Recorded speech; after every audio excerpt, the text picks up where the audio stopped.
Wood, wood, wood.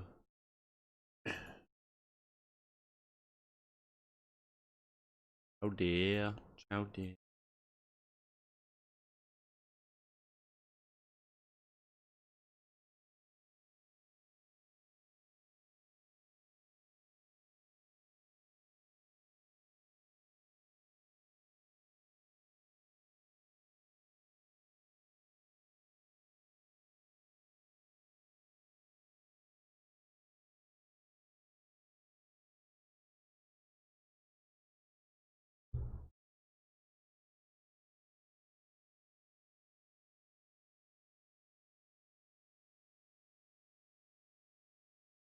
Oh, my neck. Oh my god, that stiffness is getting me. Oh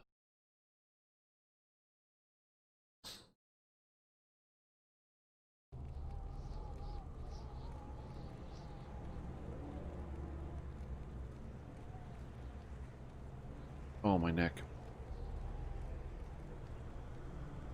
Ugh. Oh, the guns are out today. That's right. Sun's out, guns out. Just kidding.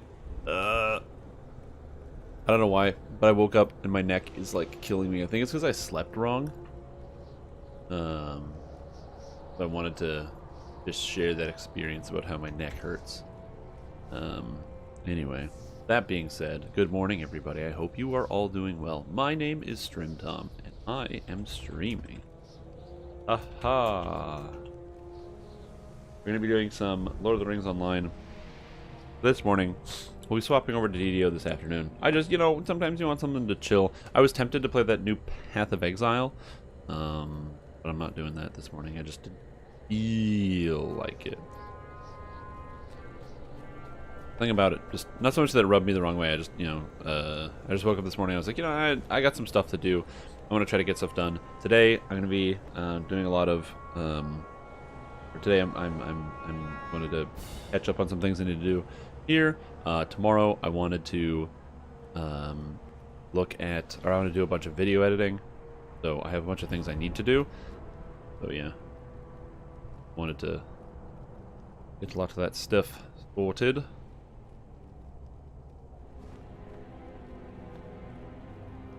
Oh. But good morning, everybody. I hope you're all doing well. My name is StrimTom, and today, on this stream, I hope, bring you glad tidings, or whatever.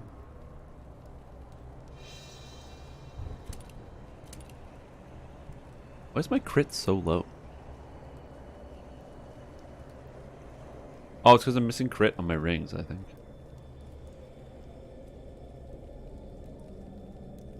I might need to get another crit essence. We'll see. I'm replacing all these with tier 6s. Oh, man. What a hot towel. On the neck? Yeah. My neck is fine. For the most part. So we'll see. But yeah, it's something to look into. I just want to make sure I'm not, like, in long-term pain or something like that. Help bear my DDO, yeah, in a bit. We will be doing some DDO later today.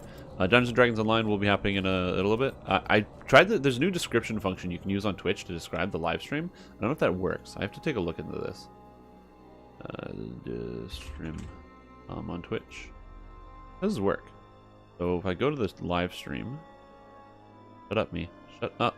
Shut up. Stop.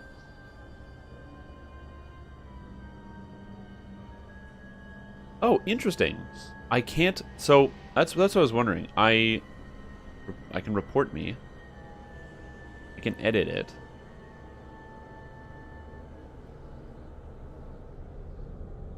Very interesting. So on YouTube, under the YouTube video, you add a description of what you're doing. But on Twitch, I can add a description and then it just doesn't show up anywhere.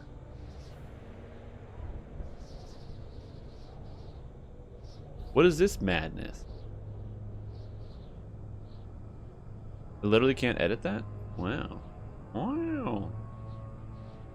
Go live notification. Yeah, weird. Why do I even have the option to put that in? Being bored at work, good thing I'm 4 hours early. I'm not 4 hours early. I start streaming at 11 like every time. Well, okay, most times. Sometimes. At least sometimes. Will you hear my plight? Let us not tarry. It's not Terry. Ugh.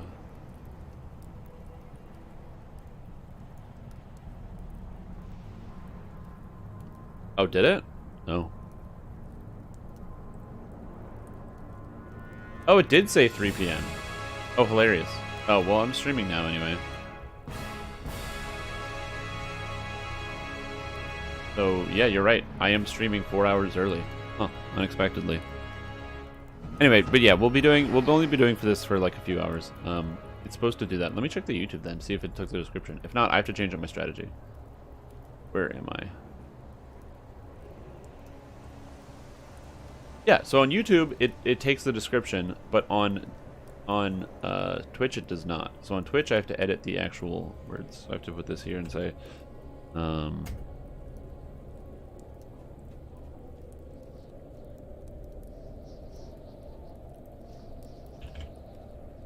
and now it should update. Perfect. Yeah, alright, cool. Well, now we know.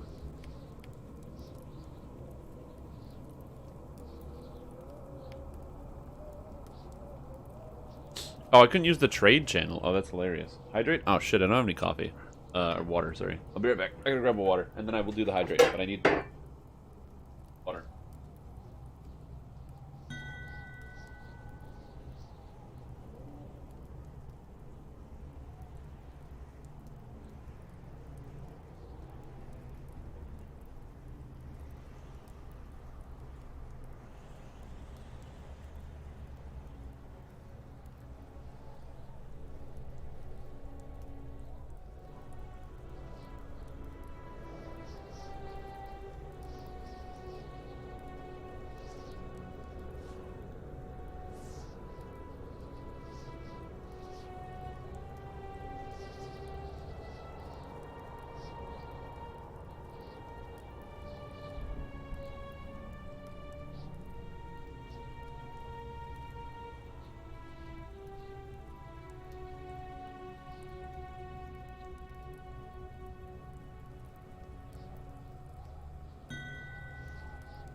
Get back.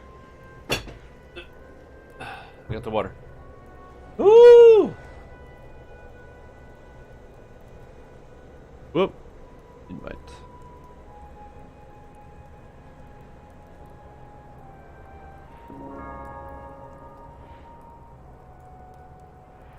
But, anyway, good morning, everybody. I hope you're all doing well. Thank you for the hydration. I will hydrate. Haha. I'm going to fix my description at the top of my screen, and we will be good. But I hope everyone's having a good day today. Hope everyone's feeling fantastic.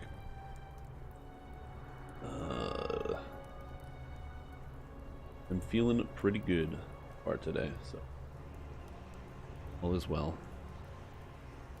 Cool. Everything is good. And press this button. This button, this button, this button, button, this button. Okay, good. I'm supposed to be like coordinating and organizing stuff for these other people. You gonna do your birthday event though? That's kind of cool. What are you gonna do? Are you doing anything special or exciting? A buddy of mine, I was chatting with him last night, and then we were chatting so late that it became his birthday. Well, it just kind of all of a sudden became his birthday, which was cool. Believing the ire between Ugrakor and Gothmog might be turned to your advantage. Nice, that should be fun.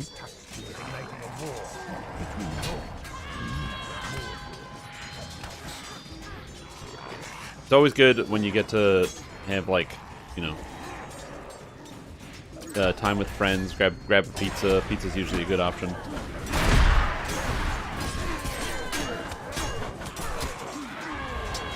You can't go wrong with a delicious pizza. You know what I mean? I feel like it's just a classic. Grab a pizza, grab some buddies, hang out. I mean, some people get like really uppity for their birthday, but they're like, I gotta have like a big event. I gotta have like a big party. But like, you don't really need to have like a big party as long as you're enjoying it. As long as you're having fun, I think it's really all that matters. You know what I mean? So as long as you do something that you enjoy. DPS is very low. Oh.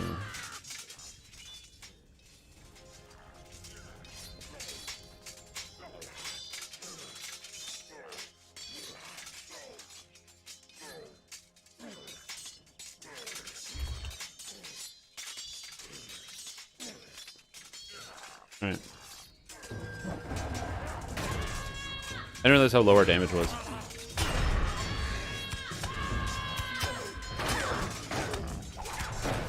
Did your friend have a great time before me? Yeah, exactly. And that's what Pizza Pizza is gonna do. But yeah, for me, it's mostly just like I want to hang out with my friends and then just chill. That's it. I just want to hang out, chat with people, enjoy the experience. Is Lord of the Rings Online like DDO? No, they are completely different games. They have some similarities, like they lag the same, which is hilarious. But for the most part, they are completely different games.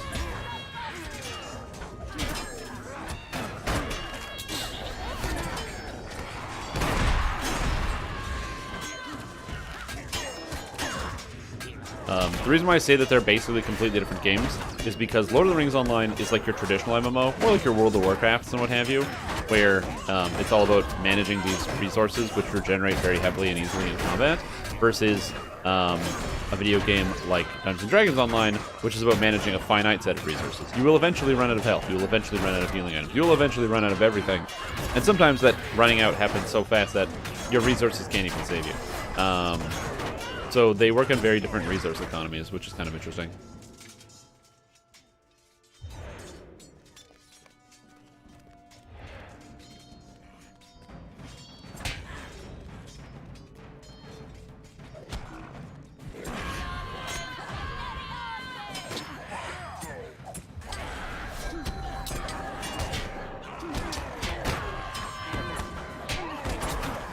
I am disarmed, and I can do nothing. Oh, great.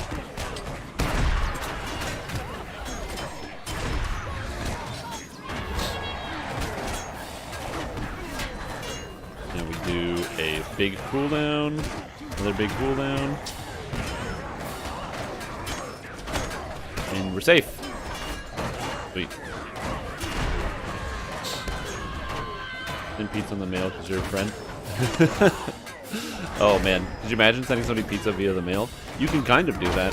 I imagine that if you sent someone a frozen pizza, it would work very poorly. Presumably, it is possible, if you wanted, you could devise some type of international shipping would be very complicated because of just the time delay, but I'm sure you could possibly devise some type of travel mechanism that would be safe over international shipping. Maybe? Now that I think about it, I don't know. Is that possible? If you have some large cooler system or something that will allow you to ship things over that distance. Oh so yeah, I didn't realize how our damage is horrendous. So that's okay. How about instant teleportation? That'd be a good idea. I think the main issue with that is it hasn't been invented and it's fictional. But if we can get a fictional technology to start working, I think it's going to pull a lot of weight, you know what I mean? Like if we have a way to get fictional technologies to be rolled into our regular schedules, that's a good idea. Yeah. That's what I need. I need some fictional tech in my life just to help make things way easier.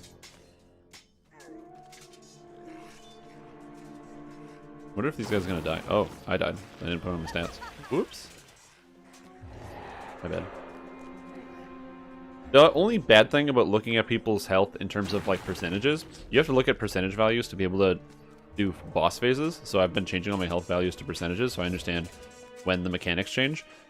But the downside of that is you can't see anybody's health or stats. So I have no idea what these people's relative level of gear is without taking a look. I can examine based on the fact that I don't see any gambles coming out of the one guy, that there's no gambler here, and based on the hunters using explosive shot, so they're both using custom homebrews instead of meta builds. That's fine.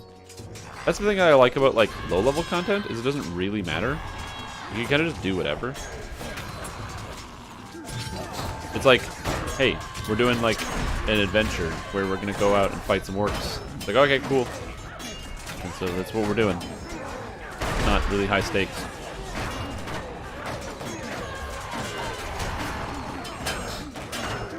The photons, no mass.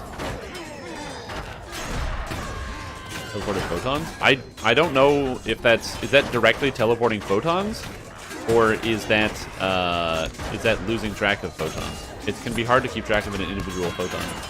Later, Aaron. See you around. Hey man, if it's possible to teleport a photon, it's possible to teleport me. I'm not that much heavier than a single photon. Did you figure out how to get DDO working on your in your office yet? In your office, in case obviously your home office is the office that I'm referring to. You know, in case your boss is watching the stream and they're like, "Wait, what? You're doing what in the office?" Obviously, I'm talking about the home office, not the work office. That would be complete insanity. Obviously, you would never do something like that. You would never. That's a fact. That is a fact. And my neck is killing me. Why did I sleep wrong? How did I sleep wrong? You still can't run DDO? Oh, that sucks. Hell yeah.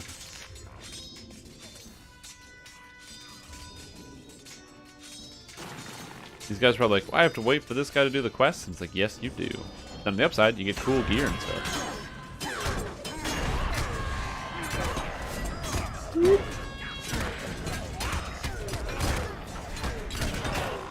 I'm really curious. I want to like finish out my hunter and like play it more, because it feels like hunter's like kind of very easy and the damage is extremely high. So it feels like it could be something that could be very fun.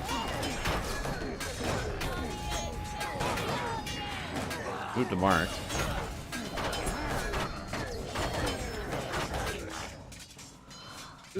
Oh, my neck must stop stiffness. It's like when I turn like this, like the left turn or the tilt. Oh, the tilt. I'm like stuck right here.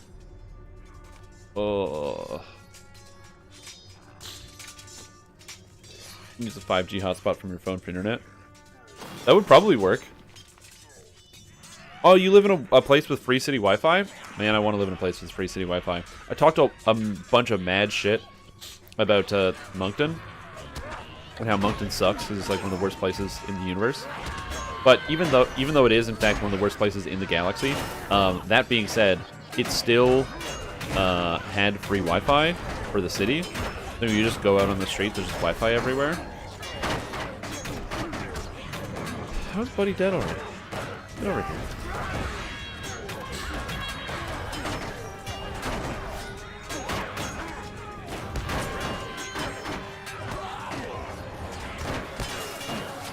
I just do a little bit corner front. We got the shows when I woke up at 4 today too. That's hilarious. Yeah. I find getting up at the right time can sometimes be mildly challenging.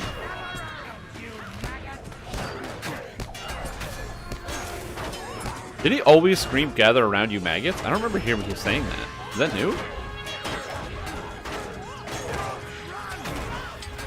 Whoa, whoa, whoa, whoa. Does this guy always have these words? I don't remember him saying these things. Did they change the boss? I'm trying to figure this one out. With some spots in major city buildings. Yeah, in the city of Moncton, they wired up to all of the streetlights, so every single streetlight had a Wi-Fi, like a Wi-Fi transmitter in it. Okay, see you, Aaron. You have yourself a wonderful rest of your day. It's like the afternoon, so you got time, or the evening. You got time to go. You gotta go.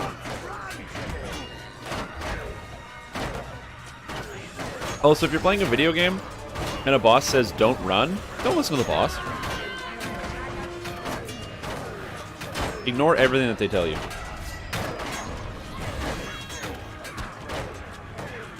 That's a pro tip, by the way. MLG 420 pro tip. Yeah, because you're 7 hours ahead. 7 hours into the future. Where did they miss one of these? Oh.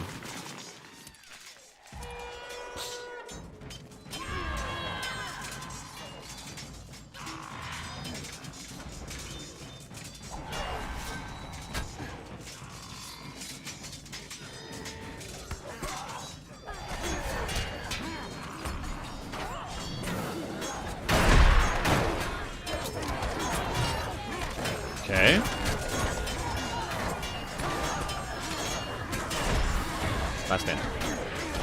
Okay. I might not have needed to last stand.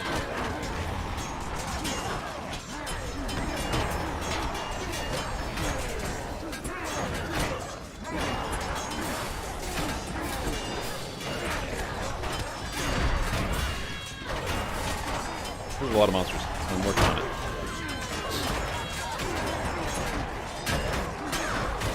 I'm running to run out of cooldowns very shortly, so that's why I'm kind of nervous right now.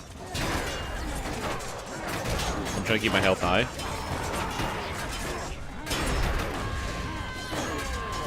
I get a cooldown back in like a few seconds. Come on, cooldowns. Come on, cooldowns. I just want to captain tank this shit. Oh, baby. We're good. We're in the clear. Woo! Made it around the other side. Once the cooldowns come back, then your character feels great. Right now, I am rocking incoming healing rating. I have no incoming healing rating, and I have 56% increased incoming healing. Oh, yeah. Still don't have teleportation. Yeah, you gotta get there. Photons were quantum entangles. The photon in space fits the properties of such photon on the ground. Yeah, but quantum entangling is of two photons, not the same thing as teleportation. So having two things entangled to have the same properties is basically just like, you know, an essential fabric of both quantum mechanics and also quantum computing. Well, yeah, you know that because you're a very smart guy. But I'm just talking about things I didn't learn in school, and I learned by reading a bunch of Wikipedia articles and watching at least one Tom Scott video on YouTube.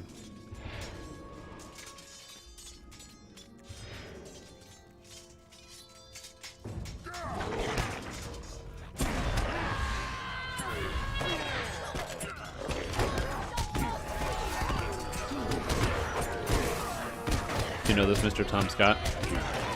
He's a funny guy. I enjoy the YouTube videos because I think it's just his cadence. There's something about just his cadence is great. And then the way he like talks about stuff. It's fantastic.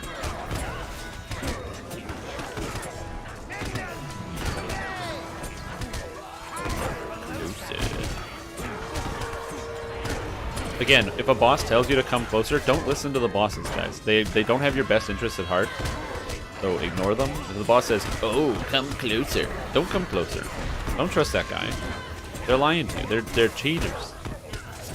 They're schemers who are trying to scheme, and you know, they're trying to make you hurt.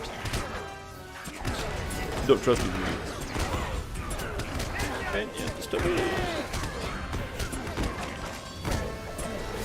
I should probably move.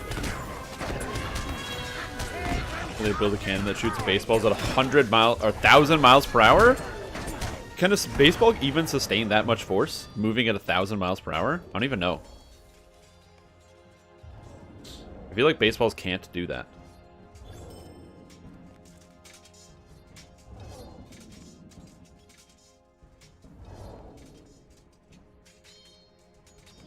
Like, I'm literally just trying to imagine the amount of force that you'd have to put on a baseball.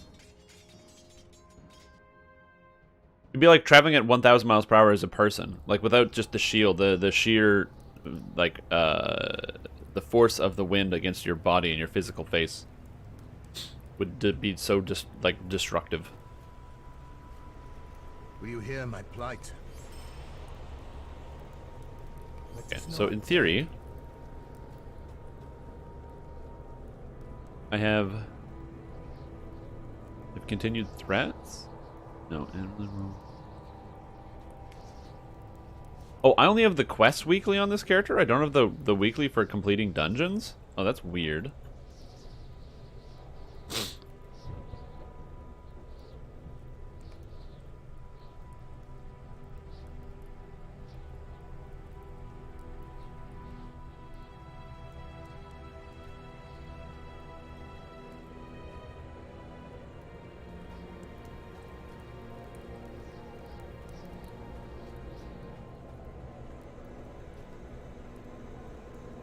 Rush against steel plate, rip through 9 baseball gloves? Well, yeah.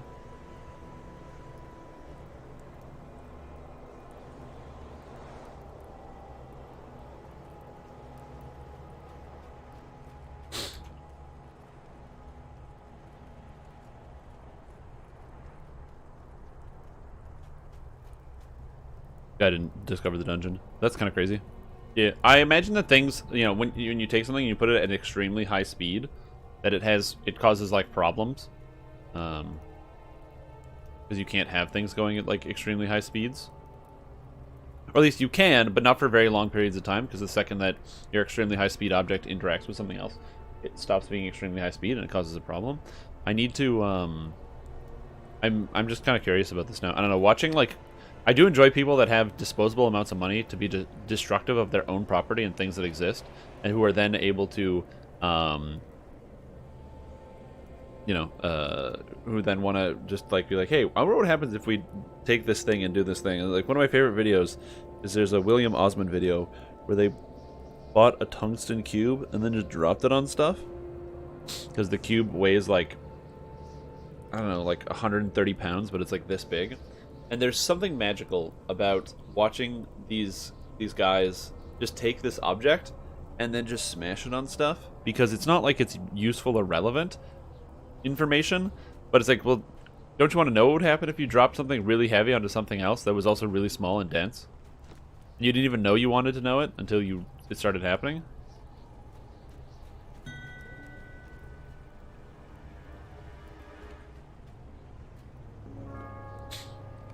Alright, now we have the lore master. Perfect. And it's that side of YouTube where you have these incredibly smart and talented people, and what they could have done is they could have you know, created some type of personality based off of whatever it is. They could have made like YouTube videos about a different subject, or you know, they could have decided to go into a different field of study or work at some like large company and build something. Or they're like, you know what, my favorite part about being an engineer is literally just building things. So that's what I want to do. I want to build things. And I love that idea.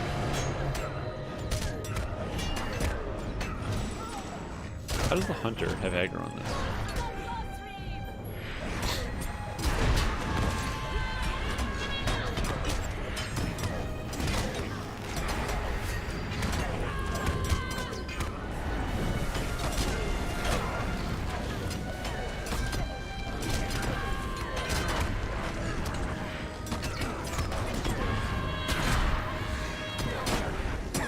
Yeah.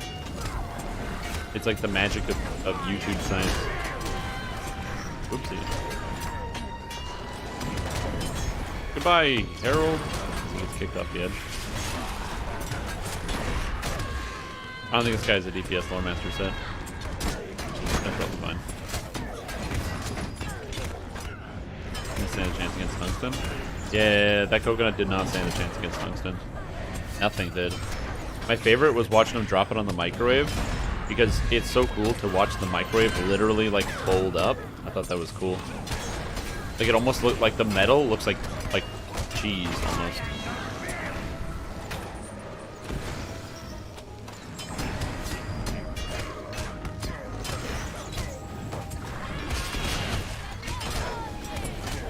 Yeah, it's pretty great.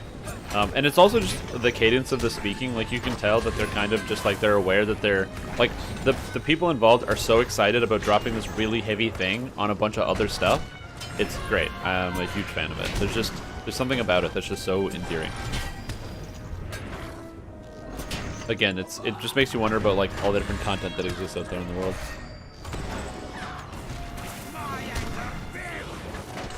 No.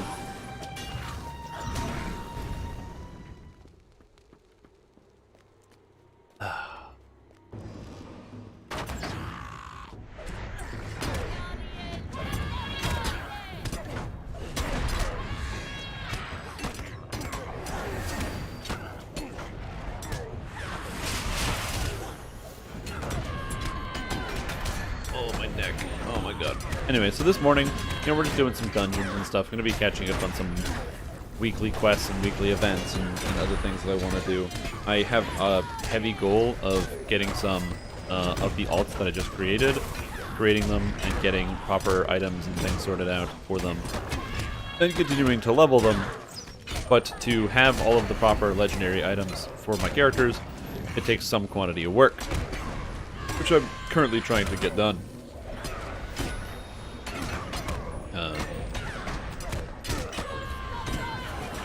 Because it doesn't take that long. It just takes long enough.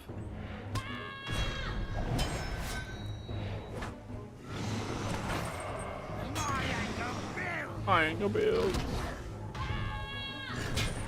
That's kind of the goal.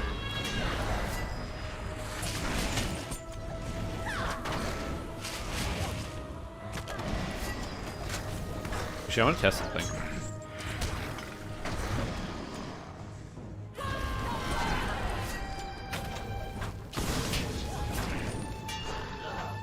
I wanted to test. What's my block chance? My block chance is 12.1%. Cool. I want to know what my block chance is against the next boss. So 12.1% block chance.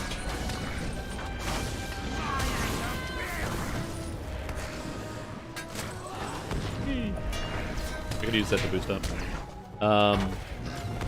Yeah, so I want to get some of that stuff done because there's some cool classes out there that exist, whether it's playing as the Hunter or Minstrel or Burglar, one of the 3 classes that I just boosted. They all have like really cool different things that they can do. So for example, the Minstrel is exciting because it...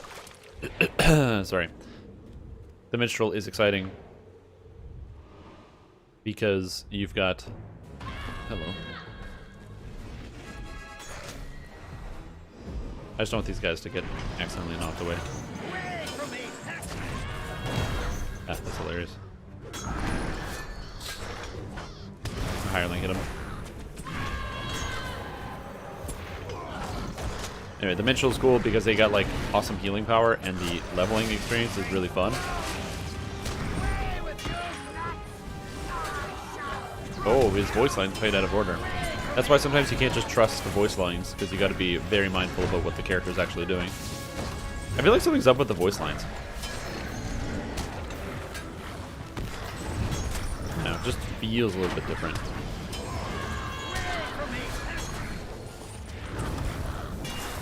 But yeah, so I wanted to explore some stuff. The Burglar seems cool. The debuffing Burglar is the kind of thing that seems like it's got a reasonable amount of finesse to it. Because basically, your job is to debuff stuff and then also deal as much physical damage as possible. So you're definitely a support in that you want to debuff things, but there's like a mastery of hitting the monster, which is kind of cool. Like obviously you hit the monsters, but for a lore master, they mostly focus on stuff like outgoing healing and there's a lot more constant like pet rotations where you're applying multiple debuffs and multiple debuffs and multiple debuffs as opposed to debuffing and adding damage. But for the Burglar, it's like, okay, you want to get, you know, disable on this guy and, you know, enrage on this guy and whatever on this guy, and then go. And I guess I should have kept it the same. Whatever. Let's see.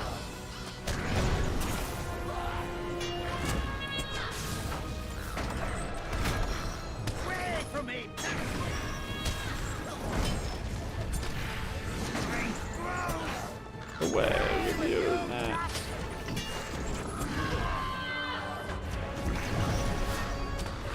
Did the guy miss me? This thing have mischance? I guess there's a Raven attacking him. I think the Raven gives mischance. Oh, 3-man bosses. They're really funny.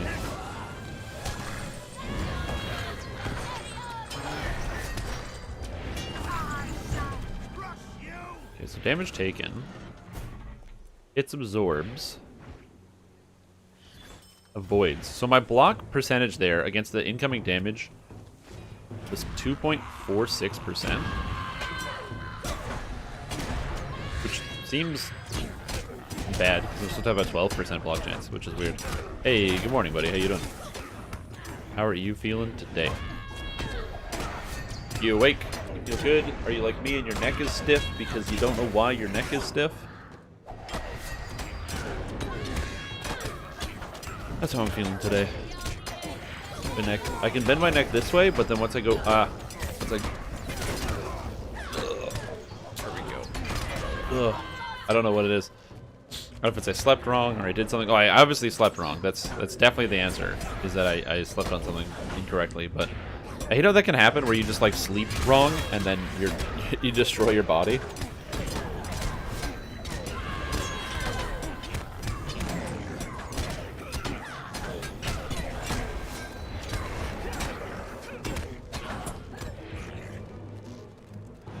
There's something about that idea, like, oh yeah, I slept wrong, so then I feel bad. Like, oh man, how did that even happen? The worst part about growing up. That's the aches and the pains and my whatever.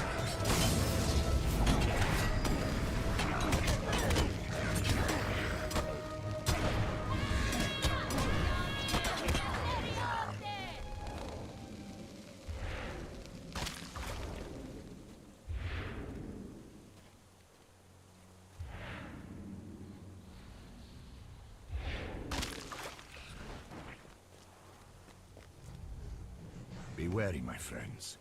Evil spoils these grounds. This is Nick.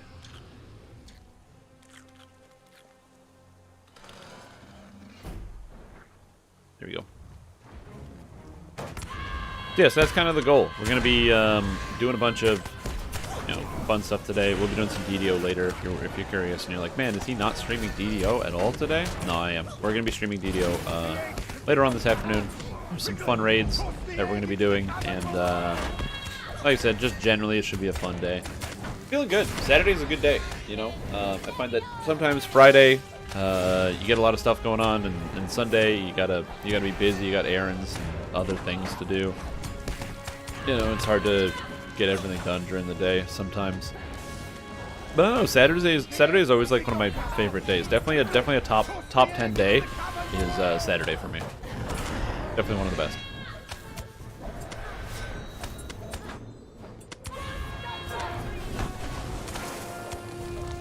Top 10 day of the week.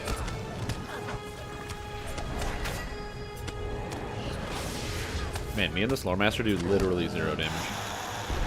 The eggs have begun to hatch. Quickly, toss the egg into the cavern below.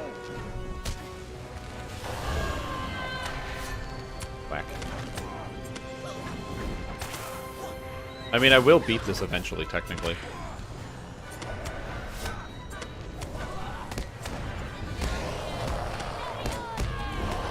But it is a long process. The eggs have begun to hatch.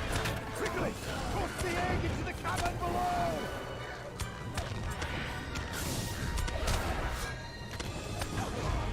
That's the nice thing about playing the captain tank, is I can be like super duper lazy. One hand on the coffee, one hand on the keyboard, not really paying much attention. Clicking some skills. Again, that's also why I like to do this sometimes in the morning, because, you get to grind out some of the stuff you got to grind out, catching up on some characters, doing whatever it is you got to do. And it's pretty chill. You just get to relax. I don't know. Do you guys have any games or recommendations for games that you like to play when you're just like straight up trying to relax? Where it's like, you're just maybe it's like, you come after a long day of work or something like that, or you just kind of want a space. Anything that like particularly where you're like, yeah, it just feels good to play when you're like feeling kind of tired. Hey, good morning, Rano. How you doing? I hope you're feeling well today.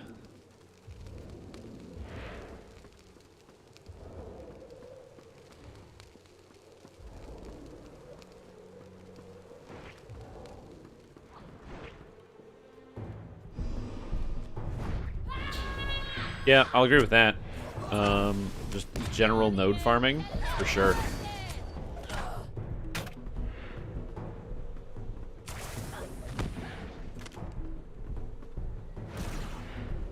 Yeah, I'm with you. I used to do that in Pandaria all the time. Where it'd be like, right after raid, I would just go and I'd have like a circle and I would just go and pick up a bunch of like mining nodes or whatever.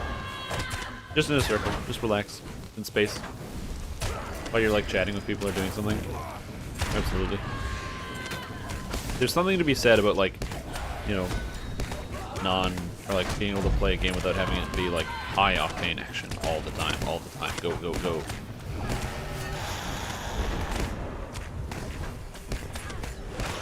Kind of nice.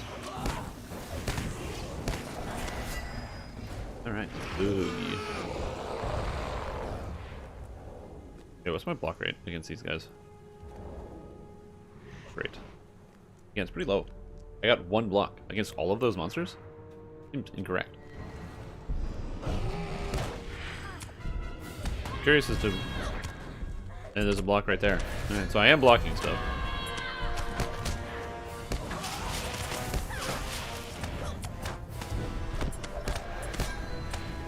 Yeah, exactly. Yeah, I agree with that. I do that all the time. I find, for me personally, I really enjoy sometimes just like the feeling of you're still accomplishing something. There's some forward momentum somewhere, but you're not really doing anything. You're just kind of enjoying yourself and relaxing for the most part. I 100% agree with that. Because you don't always need to like, you don't always need to be like paying the highest amount of attention to whatever it is you're doing, you know? Especially if it's like a video game. And I find, or even TV as well, I find it happens a lot to me with TV where I have difficulty just like sitting down and watching a whole TV show through and through without doing something else at the same time. Like if I'm at my computer and I'm watching TV, I'm never like just watching the TV show. Of like I'm like playing a game or something and I've got TV on the second monitor. Because some shows will not require, but encourage you to like give them more attention and pay more attention to them just generally. But a lot of shows like don't. Why can't I do that right now? Am I like immune to stun? What is happening?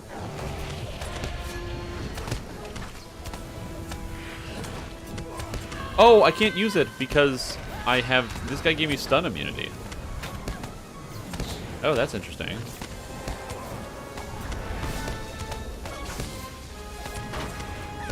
Anyway. The Lore Master gave me stun immunity, so I can't activate fighting withdrawal? Well, that's hilarious. Didn't realize that was a consequence.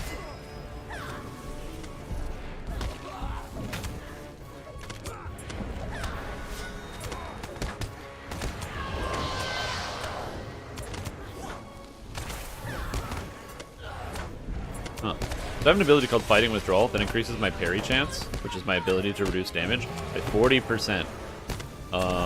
But I can't use it because I have a buff on me from the Lore Master, which makes me immune to stuns. Which is really good because I want to be immune to stuns. Fighting Withdrawal. But I can't. I want to get my 40% parry buff. I take less damage on the boss. That is actually really, really funny that that works like that. Hello. I feel like I'm a baseball just gonna whip around over here. Oh, 1,000 mile per hour baseball. I'm gonna have to watch that video. Because that sounds fantastic.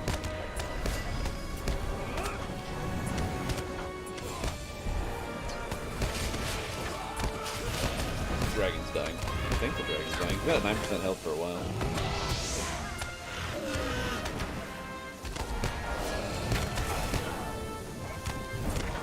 Yeah, our damage on this boss is kind of slow.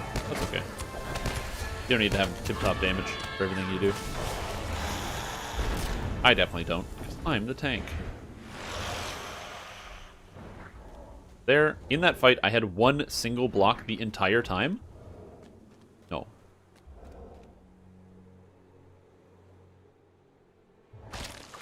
So I took 4.1 million damage.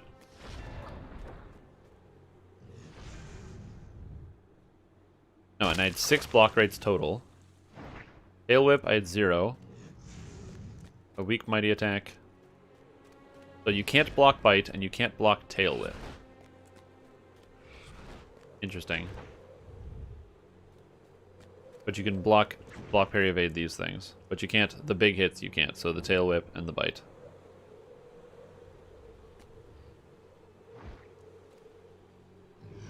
Hello? Oh, I already did that one. That's why the game has it lit up. Have you ever seen Polybridge? The term is familiar. Polybridge. Oh, it's a game on Steam. On Nintendo Switch. No, I haven't. I've never played this game. Built a reloading car, crossbow, trebuchet. That's fantastic. Okay, guys. The game is build a bridge so these cars can safely travel. And someone's like, what if I build a death machine that cars can safely travel through? And it's like, oh, okay. Ooh, an Ithalharn shard. I feel lucky today. That's really funny.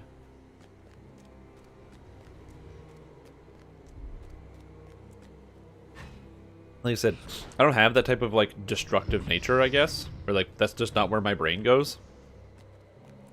But I do find it very, very entertaining that that is where the brain goes for many other people. Oh, there it is. Imlad Morgul scaling instances. Cool. I still need to do that. Okay, good. Good, good. That's what I was hoping I would see happen. But yeah, no, I've never played this game. Again, I find pretty much any game that I'm like watching the trailer and a bridge falls apart. Pretty much any game that requires me to think and to do a thing. Oh no. Oh man, I'm watching this video with these designs. Watching people build bridges and then watching people build bridges that fall apart. That's kind of cool. It definitely looks like a really neat game. It's a simple concept that has a lot of neat ideas. 100+ level campaign. Oh man.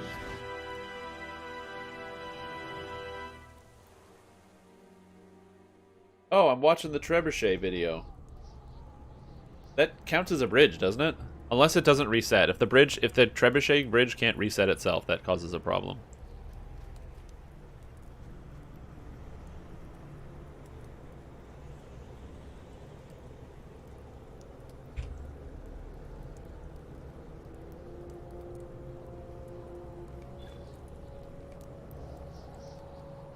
But Poly Bridge.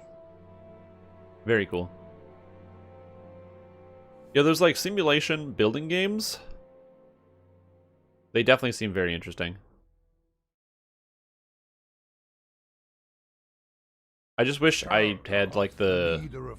Oh, wish is the wrong term. Because I could find that drive if I just practice hard enough. Like most people can.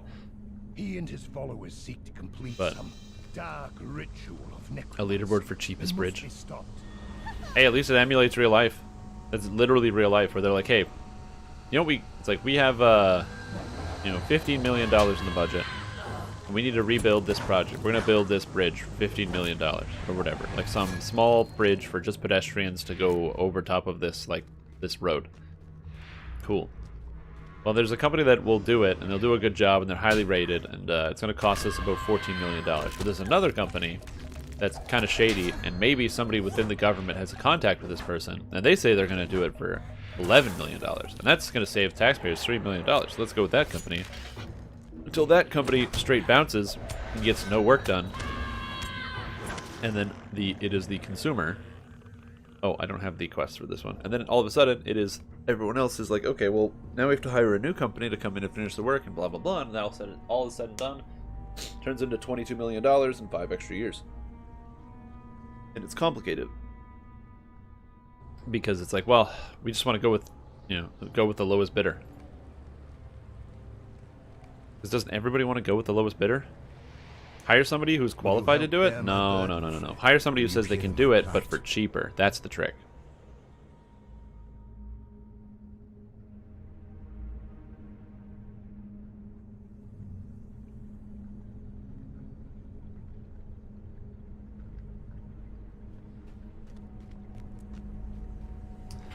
It's one of those things that, like, I understand, it's generally industry-wise, that you want to go with whatever is going to save you the most money. But man, it's really funny and also frustrating when it happens almost every time. Where it'll be like some large company is like, oh yeah, well, this is what we're going to do. This is how we're going to build our value proposition or whatever it is. And then it turns out it's always just like, money gets like squirreled away, or the project falls through, or they hired contractors who bid too low, who then all of a sudden can't work on the project anymore. Ugh.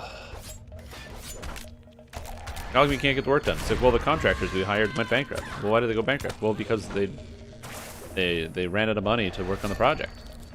Because they weren't getting paid, because no one was getting paid enough, because there just wasn't enough money to make anything work.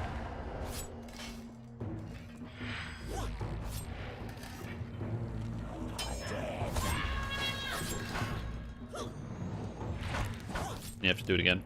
Yeah.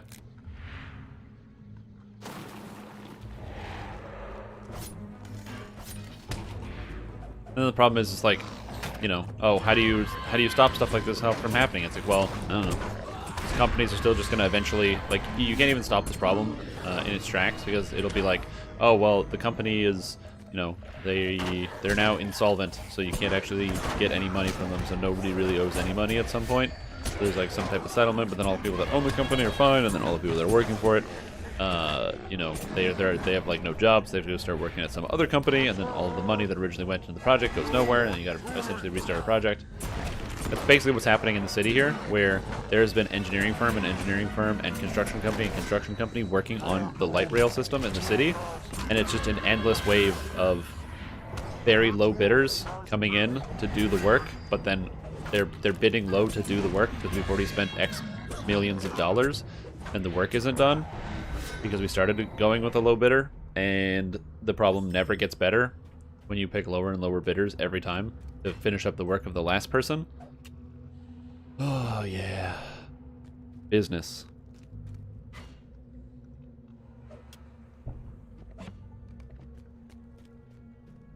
Business, man. It's just one of those things where, like, I'm not surprised. Like, it makes sense. But then it's also just kind of annoying that that's how a lot of these things end up working. Diseased frailty. Oh.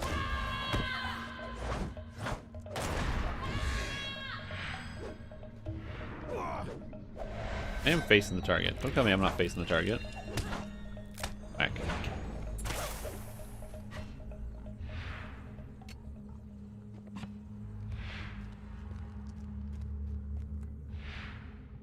So yeah, it's definitely somewhere that I understand everything that goes into that aspect of the industry. Like, it makes sense as to why these companies do this, but it's just stupid and annoying.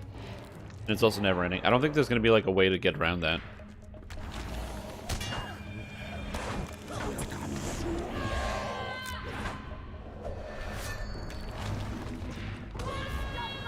Okay, kill this guy. Kill this guy.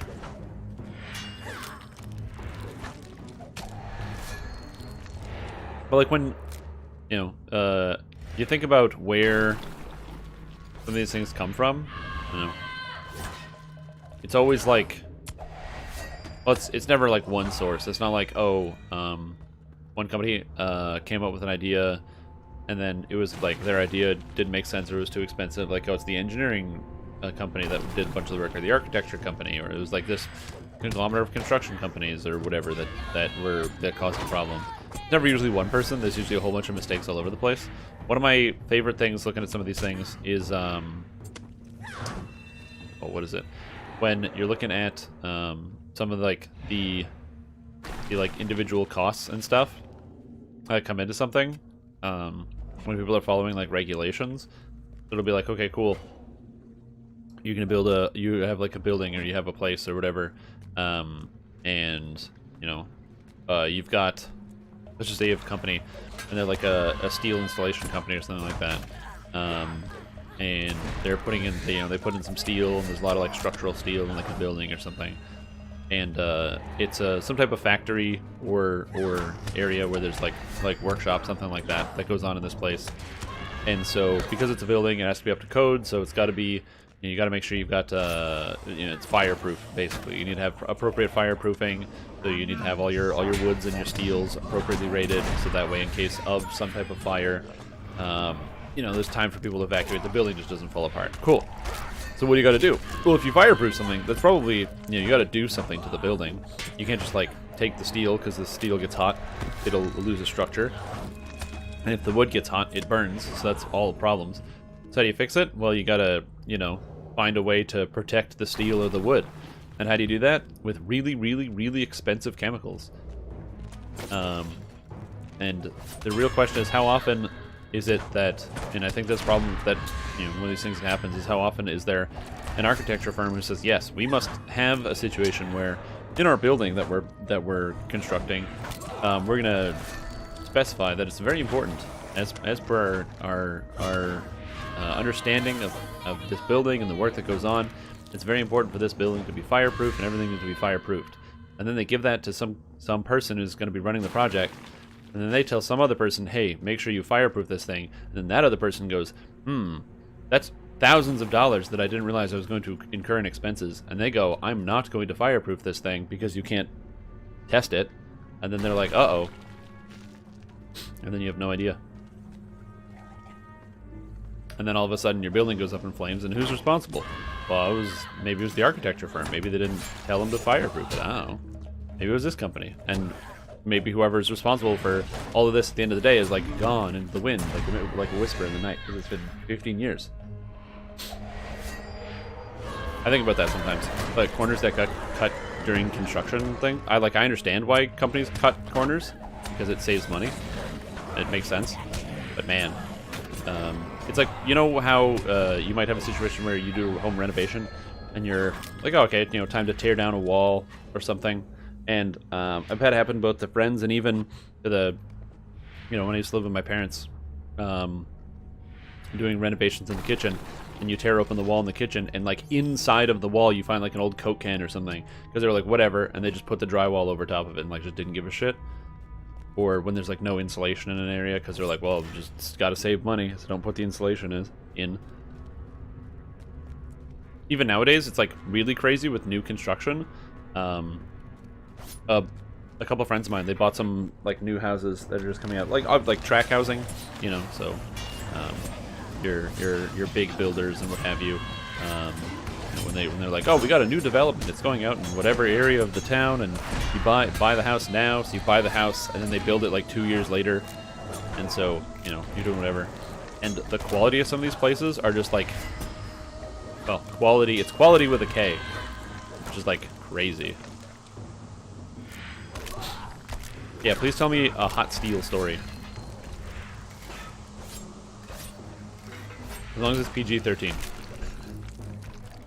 But, man, like, some of the quality of the places, and a buddy of mine used to work for, like, a maintenance crew on one of these companies, and what they would do is they knew that every house that was being built had major defects all over them. So what they would do is they would find, like, his job was essentially, like, people would have cosmetic defects with their house. Like, they'd be like, well, the paint color that was supposed to be in this room is actually the wrong room. Or like, the paint is chipping off of my door, because they finished the construction in January in -20 weather, and they painted it outside, and the paint froze instead of drying, which is not the same thing. And they'd be like, well, this is wrong. And then they would send a guy in, and he'd be like, okay, whatever. I'll change the color of the wall. No problem, I'll fix it. Or like I'll reinstall a light fixture or something, where it's like, well, the fixture was supposed to be a few inches this way, so just like move the fixture or something. And then like, cool. And then they sign a thing, being like, all right, everything is good, and they certify it. And then they find out, oh no, next year there's like a major crack in like some chunk of the building, or like the house shifts, and there's like there's like literally like a hole in the wall. And you're like, they're like, well, you signed this waiver form, so we're out. Peace. See ya. Crazy stuff. That's crazy what you can get away with.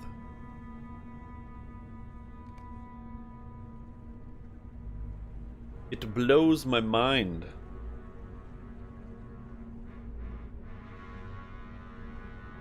Yeah, I definitely was talking about hot steel. Steel.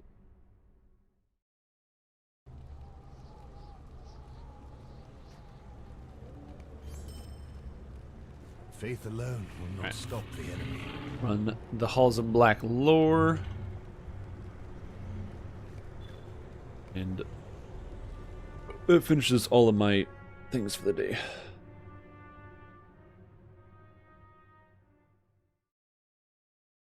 Oh my god.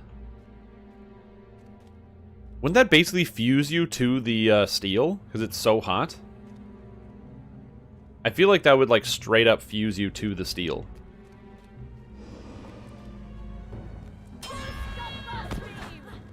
Well, I guess it depends on how hot the steel is. If it's just like hot steel versus like hot steel. You know what I'm saying? Are we talking degrees in the hundreds or the thousands or the high thousands? God damn, man. That's crazy.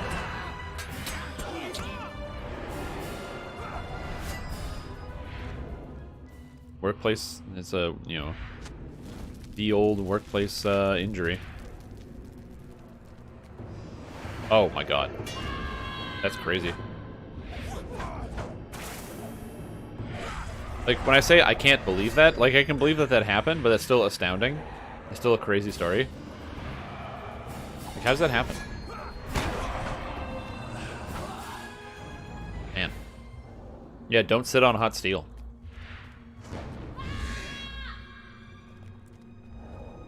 But then that's when you have, literally, inside the office, you'll have, like, or, like, somewhere on the actual, in the mill, you'll have a sign that'll literally say, you know, don't sit on the steel, because it will cause insane degree burns. And you'll never be able to use your legs.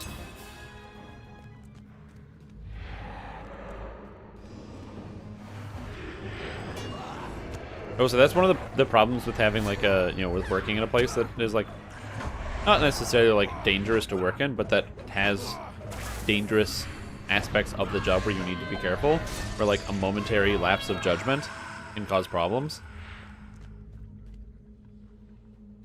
Yeah, I'm not a steelologist, so I couldn't tell you, based on looking at a piece of steel, what the temperature is. Dude, I can't even tell you based on looking outside what the temperature is. There's, like, a dusting of snow. So it's probably somewhere around 0 Canadian.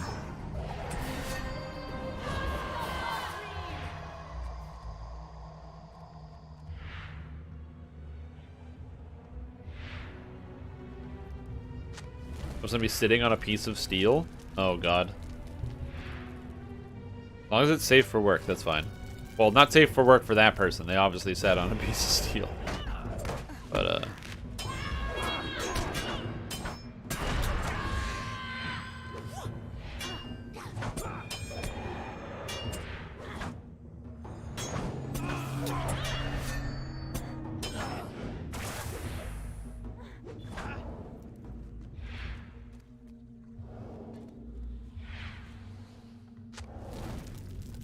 steel goes flying everywhere? Oh, that's bad. Yeah, you don't want to have that happen. You want to keep the steel, you know, where the steel is supposed to go. Yeah, I have never worked somewhere that was, like, really, really dangerous. I've worked places that have had equipment, of course, that can be dangerous when used improperly, but not something like that. I've never worked in, like, manufacturing of any kind. I'm not even sure what the general career path for something like that is, for, like, manufacturing. Are there qualifications to work in manufacturing? Like, if you're somebody who was going to work in, like, a mill or factory like that? Is it one of those, like, situations where, you know, you just apply for a job to do a thing, or is there, like, certifications? I mean, I guess it depends on what you're doing.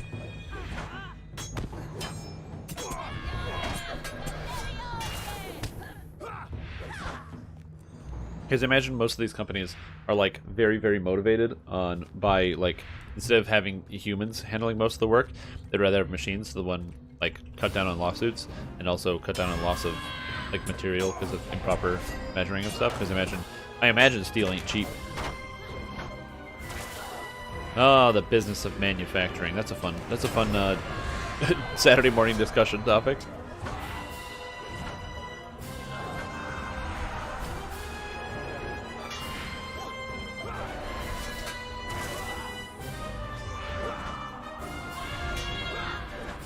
I don't know, I just love learning about things I don't know anything about. You know what I mean? Like, I love becoming more knowledgeable about subjects that I really don't know anything about, because it lets you, I don't know, you get to, like, expand your horizons, and also it gives you more things to talk about when it comes to engaging with other people, and you already have, like, a baseline understanding about something somebody already does.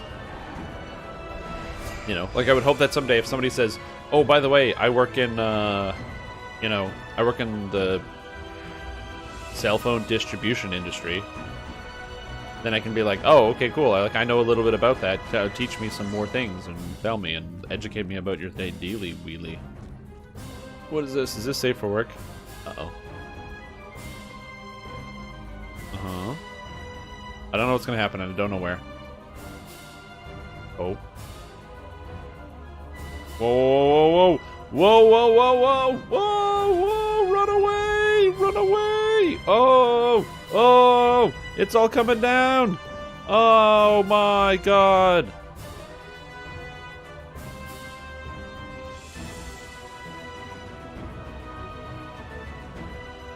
Oh man. That's a lot of steel.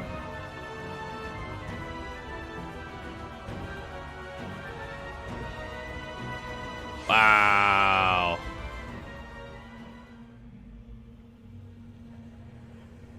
Whoa.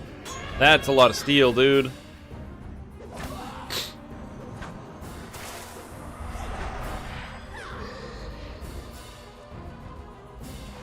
How expensive was that mistake?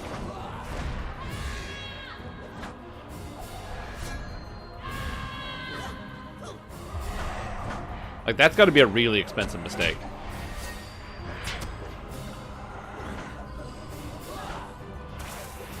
Yeah.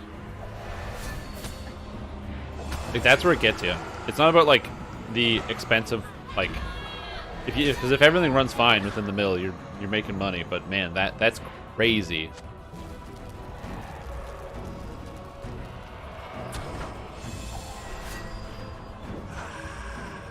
Where's my Harold? I have no idea where he is. Alright, Harold. Come to me again, I guess. If it landed on you, you don't have to. There's no thinking involved. Again, let me reiterate how happy I am that I don't work in that place. Yeah, no thanks, I'm good. Ooh, jeez.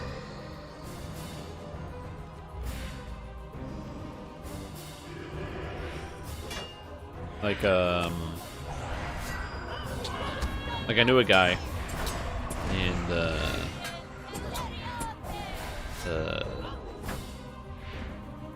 he had a problem.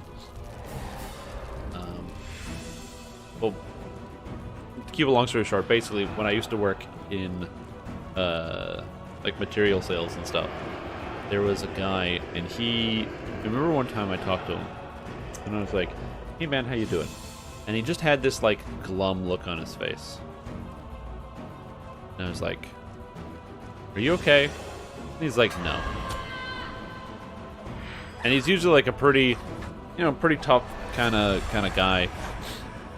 You know, he's contractor, owned a large business, and he was like, "Yeah, not doing great." I'm like, "All right, well, what's going on?" And he's like, "Well, we have a bit of a problem. Maybe you can help me." And whenever somebody says maybe you can help me with the problem, I always got really nervous because I'm like, I don't want to deal with your multiple $1,000 problem. But anyway, I'm like, "What's going on?" He's like, "Well, we got a problem where we're doing some work on a floor." I'm like, "Okay." And he's like, "Well, we got I think I'm gonna ask a bad question." I'm like, "Sure." He's like, "What happens if you take an epoxy?" I'm like, "Okay." He's like, "And instead of mixing the epoxies together, so mixing it's a 2-component epoxy with a component and a catalyst. He's like, if you don't mix those together, but instead you were to put down one component of the epoxy, and then the following day on the same floor attempt to put down the other component of the epoxy." So, somebody was to take a big paint roller and paint roll a bunch of epoxy onto a floor, but it's not the whole thing. It's only one half of it, which will never dry without the catalyst. And then the following day, when it's started to like dry and coagulate on the surface a little bit, but it isn't really, it just like is kind of destroying itself because of exposure to the air,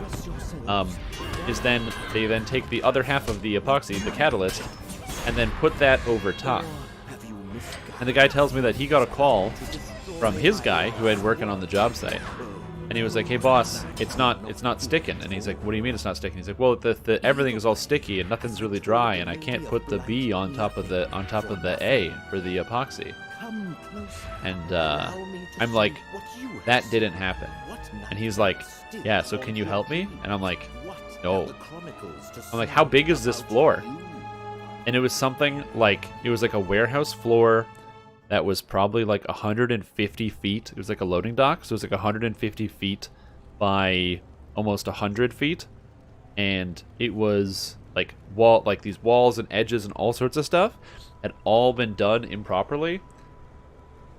So to fix the problem, if there had been an epoxy put on the surface of this thing and it was the wrong kind of epoxy, you can use a very powerful blade and some large machine and scrape all of this stuff off of the concrete and then fix it. But it was this gummy non-set epoxy that you can't set anymore. So even to fix it, to use a grinder to scale it off the concrete, it would literally destroy your grinder doing it. Like, it would take like hundreds of blades because of it just gums up the system. There's nothing dry to grind off the surface. So it was like $12,000 of material on some large job that turned into like almost $150,000 to fix everything. And I was like, oh man, construction, dude. No way. And it's all because the person who was putting it on at the time didn't realize that they were supposed to take the A and the B, put it together, and then put it on. For whatever reason, they thought put the A down and then later put the B on top of it, which is just not how it's supposed to work. You know, it's like put the cereal in, then put the milk in, and then eat it. Don't eat the cereal and then drink the milk. Don't do that. I mean, you could, but it wouldn't have like. Oh my god, it was this so insanely expensive. He's like, are you able to help me with this problem? And I was like, no, I can't help you with this problem. You want me to give you like $100,000? No. That was crazy. It was such a crazy problem.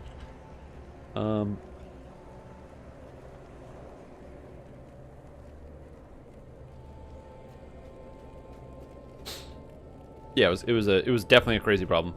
And stuff like that happens. So it makes you wonder, like, how expensive are some of these mistakes? You know what I mean?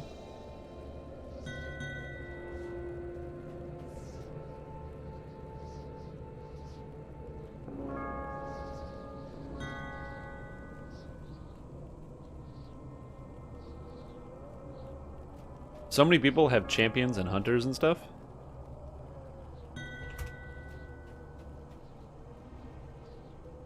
This is the best. I love when people have champions and hunters.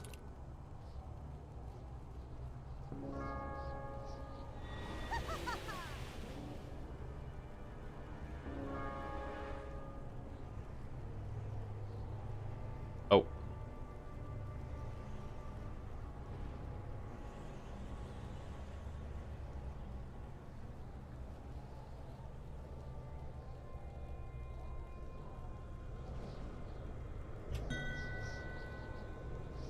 Whoops.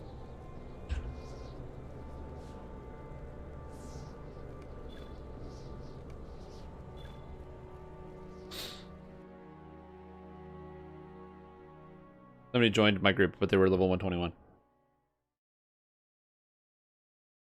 And it's level 130 instance. And the problem with leveling in this game is that if a monster is higher level than you, you literally can't damage it. Battle of the War of Three Peaks is to be fought. There, caught between those loyal to Gorgar the Ruthless and Kremil Frostheart, the Gavila Khan hoped to deal a devastating blow to both of these forces in a single stroke.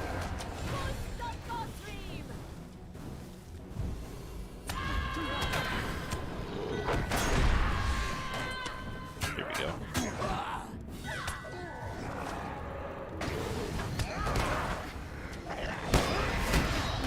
And now we just pull everything and fight. Yeah. For the gym or super professional? I don't know what I was supposed to do. You understand, I was on the material side.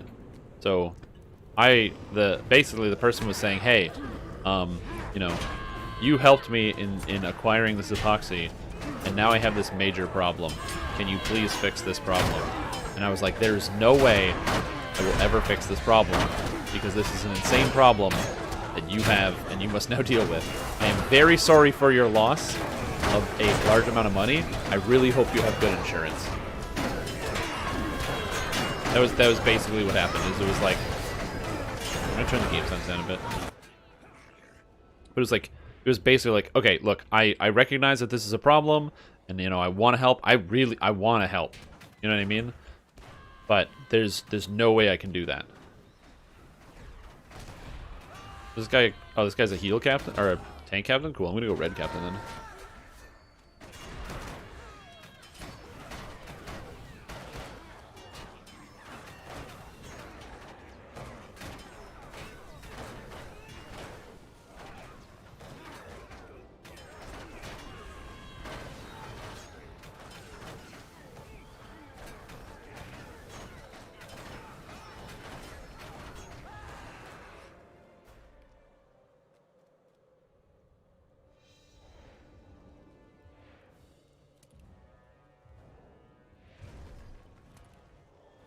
Everyone's in? Yeah.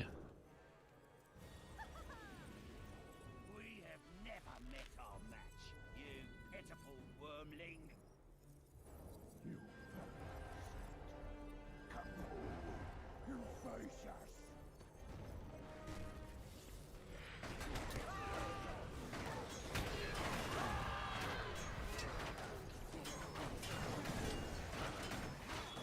Oh, we both went red? That's so funny.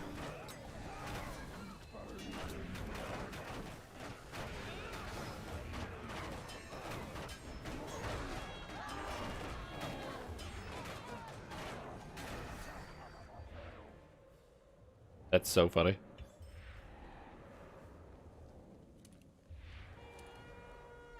This doesn't matter. Did the whole floor need to be removed? Yeah.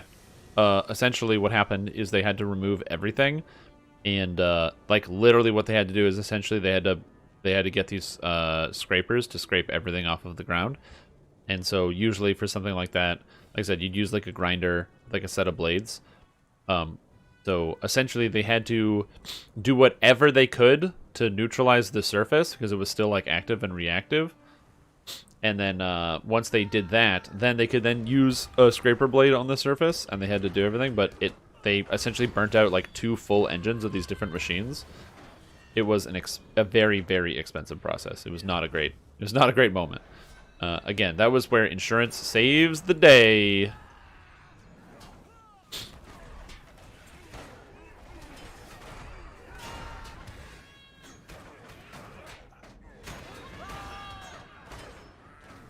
So yeah, the whole floor, well, the whole floor couldn't really be removed. It was they scraped everything down to concrete in an attempt to fix it, but it caused a very high amount of destruction.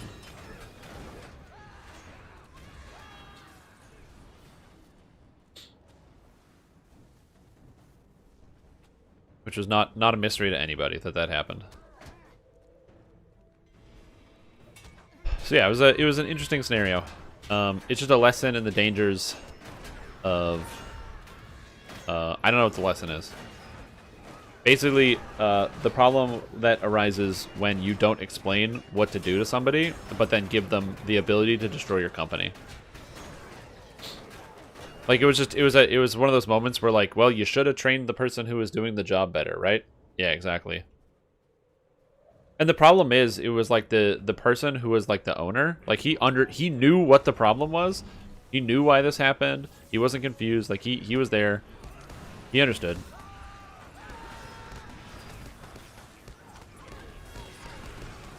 But he was like, well, I can't do, like, he's like, I can't do anything about it because it wasn't, like, he didn't do it. He wasn't the one that did it, you know what I mean? Did that guy get frozen? No, we got him first. Sick.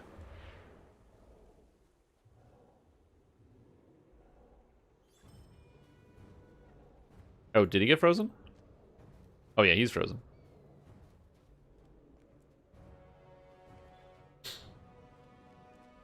Poor guy. Alright, break this, break that, break this. And these pants are Windgate pants, which have a lot of vitality on them. Damn, that's a lot. Versus Threshold pants, which have even more vitality. So Threshold pants are the way to go for pants. Tank pants, anyway. These are 426s. Yeah, but it's exactly, read the instructions. Pay attention, be careful, read the instructions. Don't destroy your company in a short period of time. But again, and that is the magic of insurance. It's like, hey, did this horrible thing happen? Yes. Is it going to cost us like $1 billion? Yes. But do we have insurance? Yes. Everything is okay now.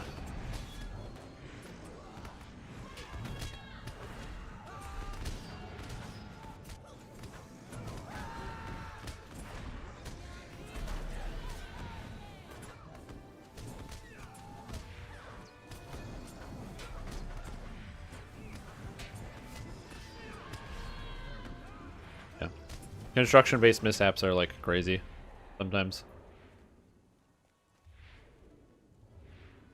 It was honestly the most surprising thing was when you would see a company or a group of people or individuals that would take it seriously. That was honestly usually the more surprising thing. When somebody would be like, I need to make sure we take all the appropriate precautions. Can you get me proper documentation? And you're like, what? You want proper documentation? You want to understand this?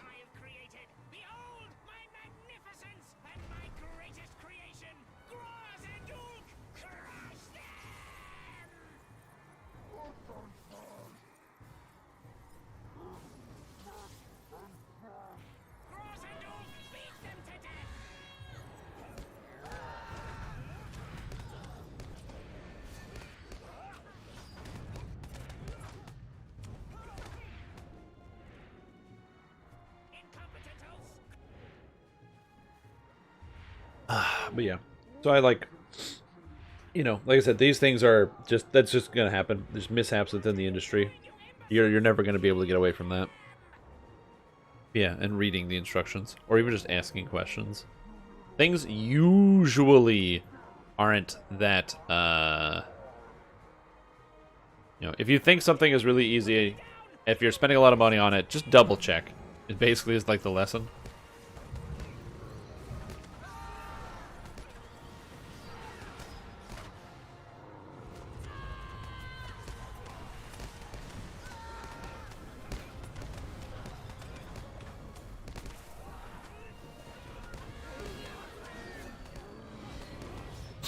Sweet. We're done.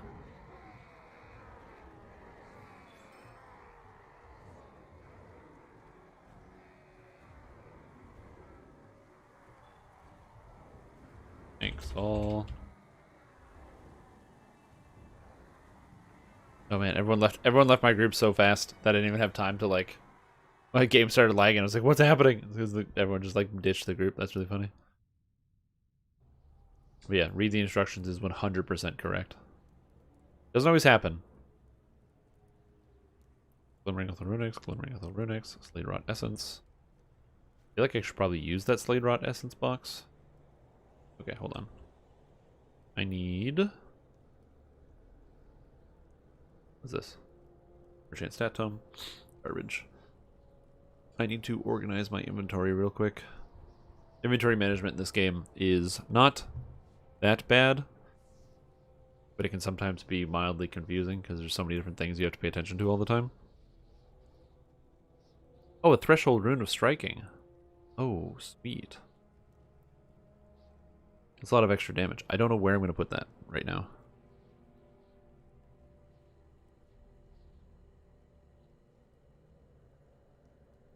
For this, this. Emblem of Hunger, let's get rid of this. Controller's Bracer. Get rid of that. Oh yeah, there's this tank necklace. Here we go.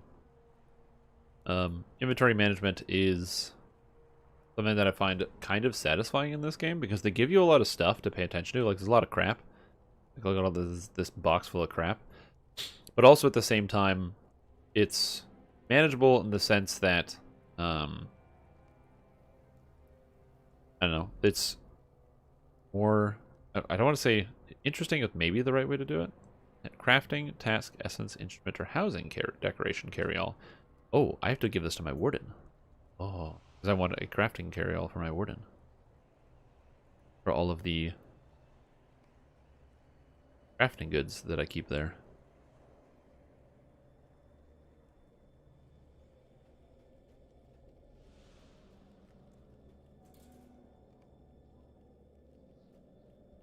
2,300. All right.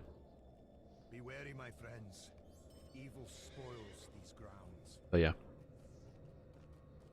It's just, but the same thing can happen with a whole bunch of stuff. Like event running is another great example where if you run an event and you don't do enough good work for it, don't do enough marketing, don't do enough whatever, it's the same thing where you can like think it's kind of easy and then it ends up being a lot harder than it actually ends up being. It's the magic of not knowing enough about a field before you start to dive yourself into it, or not having the right amount of experience.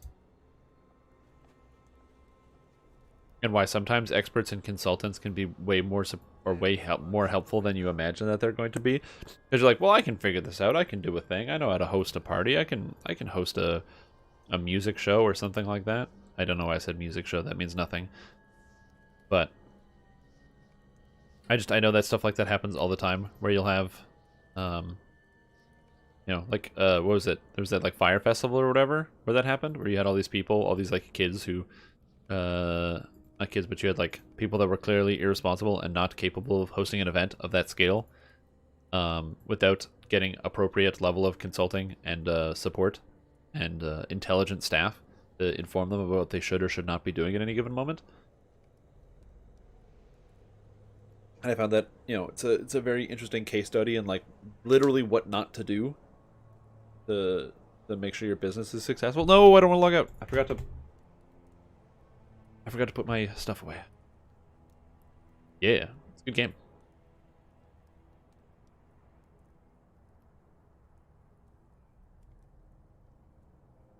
My current goal is to be able to have enough resources so that I can effectively so I can effectively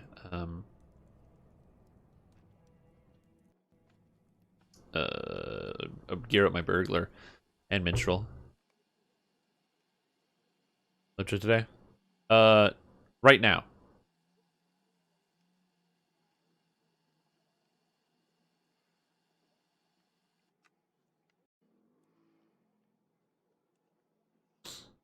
Just right now. We'll be doing some Dungeons & Dragons Online later today. It's a raid day, so I get to show off some raids, if you guys want to watch some raids. I have all the gear on my rogue now, which is kind of cool, so I can actually appropriately raid with the appropriate stats. Because I got them all last week. I got the Devil Scale Bracers, and then I bought the Heart of Sulamades, which makes my character significantly stronger. And there is a 1,000% chance that I'm not going to...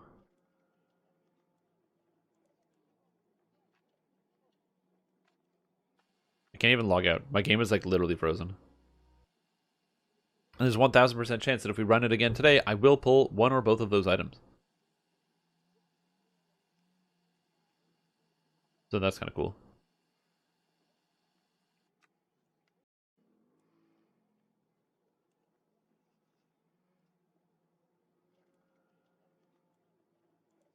Yeah, sometimes it's good to just do something a little bit different. And also, I have a lot of stuff I want to do in this game that I wanted to grind out. So I've been, what did I do? Tomorrow I'm going to be spending some time doing some YouTube video editing and what have you, and a couple other things I need to do. But I have been thinking about, like I was thinking about doing that Path of Exile Mayhem League this morning for a short period of time, and I realized that I would rather just get some of the stuff that I want to get done. Like the Mayhem League seems like it's kind of fun, but I've been reading some comments in places, and there's a bunch of people who are like, I'm not having as much fun as I want to have. Come on, don't give me general error. Put things in the bank. Beautiful. That's what I want. And when somebody else on the internet says that they're not having fun, well, that means they're not having fun. So obviously, it's important to give that the utmost sense of importance and pay attention to it. So, because next week, starting on Friday, we will basically be streaming Path of Exile for like the whole week, because it's a Path of Exile League I have wanted to do forever.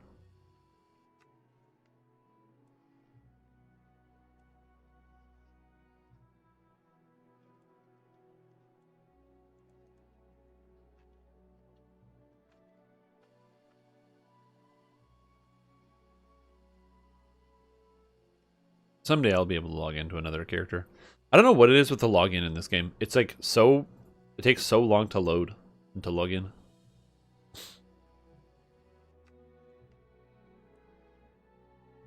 Elf Warden, let's do it. Even says so right here. Yeah. There's just something about that that's magical. I don't know if there's something I can change to make it go faster. I'm not sure.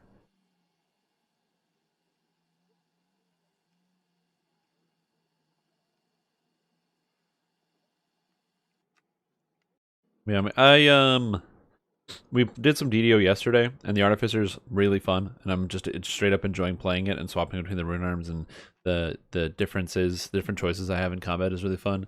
We did Bloodborne yesterday, and I cracked down on 2 bosses. And I'm also trying to slowly unravel bits and pieces of the story that's very hard to understand. And I still don't understand how most of the mechanics works in the actual video game in terms of like how the stat scaling works. But what are you gonna do? Okay. So, rolling. Open shared storage. So this goes here, and I have a Glimmering Ithil Runic that goes here, because I need to get as many of these as possible. And I wanted to take this out. That's what it is. 3 peaks, carry-all, and I can open this up and get a crafting carry-all for this character. And then, finally, gather? Oh, baby. Hold on. I want this to auto-gather, too. But not just this. Oh, baby. Hold on. Open the vault. There it is. All of the scholar materials. So many materials.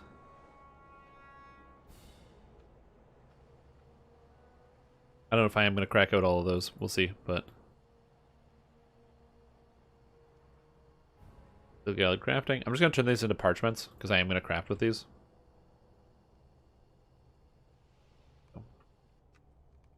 Save so much space now.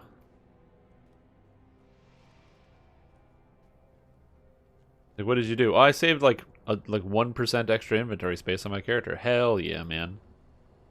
You can't complain about having inventory space. Although I will say the organization of space in this game is the absolute best.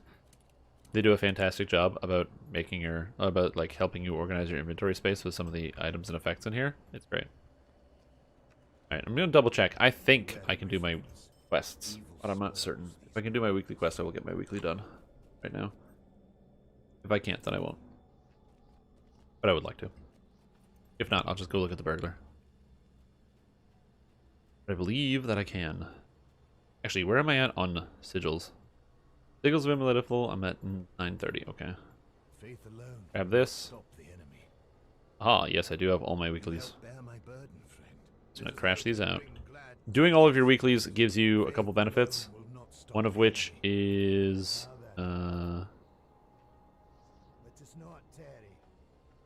you get these embers that you can use to purchase some of the higher tier, or like some of the legendary items. So basically, thanks to all of the time that I spend doing the endgame content and what have you, I can get myself new legendary weapons, which would normally take you like months and months and months to work out. I can get done in like a week and a half. Less, probably. Which is nice to do essentially an entire weapon. And since one of the characters that I'm planning on gearing out is actually a burglar, it's even easier because burglars don't need to have crystals put into their bags. They only need to have crystals put into their weapons, so it makes them way cheaper to gear out. Same thing with champions. They don't need crystals on their runes because the effect that they get is so incredibly small. It is only if you really have... You gotta waste your points, you know what I mean? Like, that's the only reason why you would do it.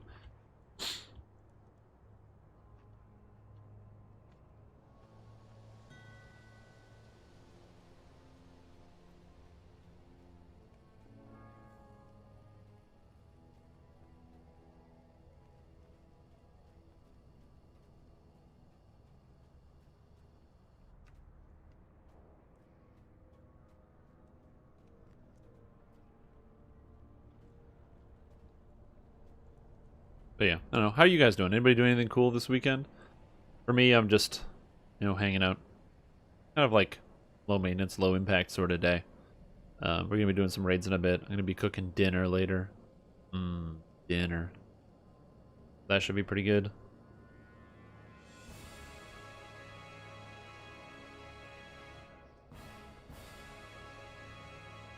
I think it's it. I posted a picture of the Christmas tree that we have set up last night. We set up all our Christmas tree and everything, and I thought it looked really nice, which was good.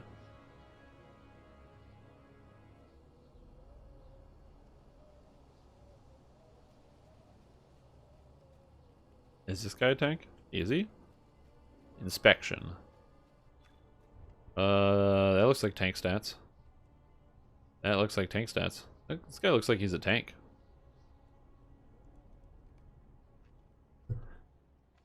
Yeah, thank you. You know, it's one of those things where, like, if you don't have much, you gotta do what you can. And that's essentially what we did. Is we were just like, yeah, let's 2, 3, 4. Never surrender. 1, 2, 3, 4. That's essentially what we did. Is we were like, yeah, let's just make our space look nice. Do it.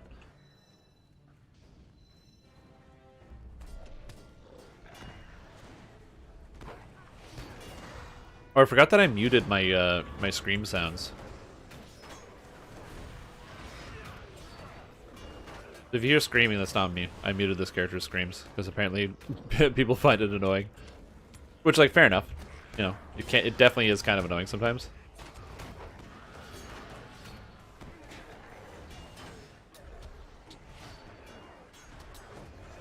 But yeah, it was just felt good to you know, crack it out and make the space look a little bit more festive. When you live in a basement, you kind of realize how dark and gray everything is all the time, and the fact that you don't leave the house and you don't go out and do anything exciting. Thank you, global pandemic. So, but like I said, so far it's been not too bad. I'm looking forward to maybe spending a little bit more time outside. I went outside this morning. I went outside for like a walk, just to, like, you know, get out. And I think it's, I think that one of the problems I have right now is I just don't get out enough. Just go out and leave the physical building. So that's something I need to work on. It's too easy to just stay inside all day, like wake up. Just, everything's all in my bedroom. I never leave my bedroom. My computer is here, my bed is there. Yeah, that's pretty much it. Sometimes I go into the living room and, you know, chat with my roommate or make some dinner, or breakfast or whatever.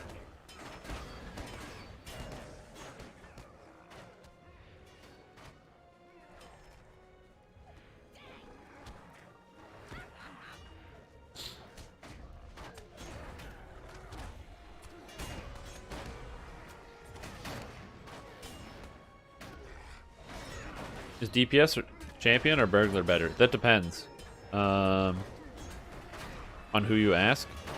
But so far, burglar can reach higher highs than champion, but it's supposedly harder to play.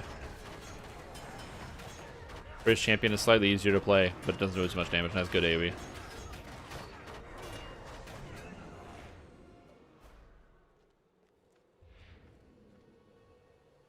Need some more water.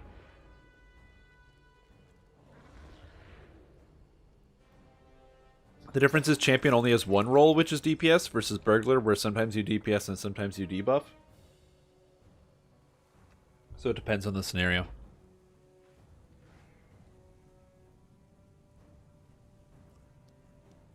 So I would say that overall, champion's pretty good, and burglar's pretty good. They're both, like, essentially at the top.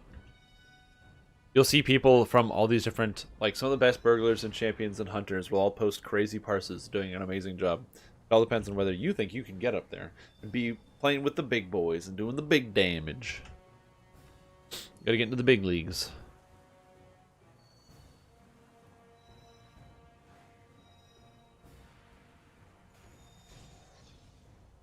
Alright, let's boogie.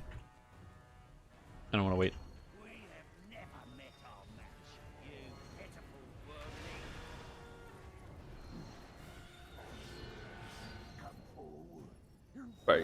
Wait, we had this guy's a blue flag? Blue flag. Whoa, that was weird.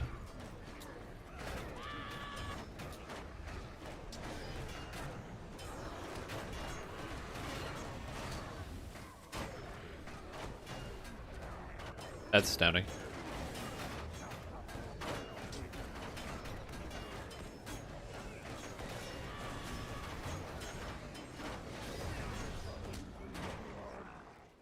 Got him.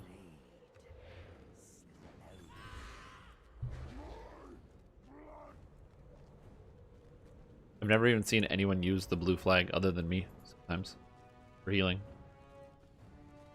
Boots of the Windgate. Crit. Physical mastery. I mean, that seems pretty good.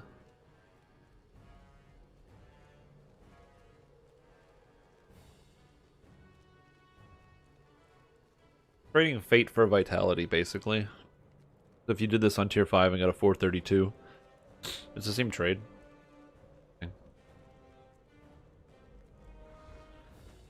Maybe a tier 4.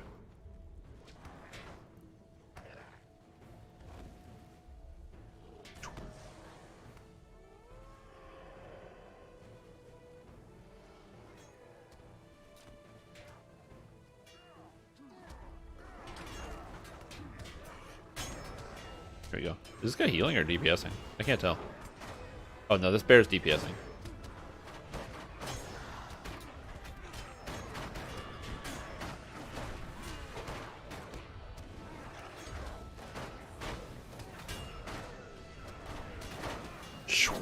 Heal. Oh, this character's fun. Sometimes when you play as a warden, you find yourself in a situation where you just kind of start dying because you're taking too much damage. Wardens have these cool lifesteal effects that they can do. The problem with the lifesteal effects is they don't currently scale off of anything, which makes them kind of weird. What I mean by they don't scale off of anything, I mean all of the abilities in the game scale off of different stats. So, for example, my attacks scale off of the stat physical mastery. So the more physical mastery I have, the more damage that I deal with my attacks, because I do physical damage. If you're a magic user, the more your stats scale off of tactical mastery. So those are essentially the two damage effects that you can scale your stats off of. Important note is that the and then finally you have outgoing healing, which scales your healing spells. Tactical mastery also feeds into outgoing healing, so they're kind of the same, but not really. Now, one of the reasons why I think that this is kind of funny is because there is one situation in which there are several situations where stats don't scale off of anything.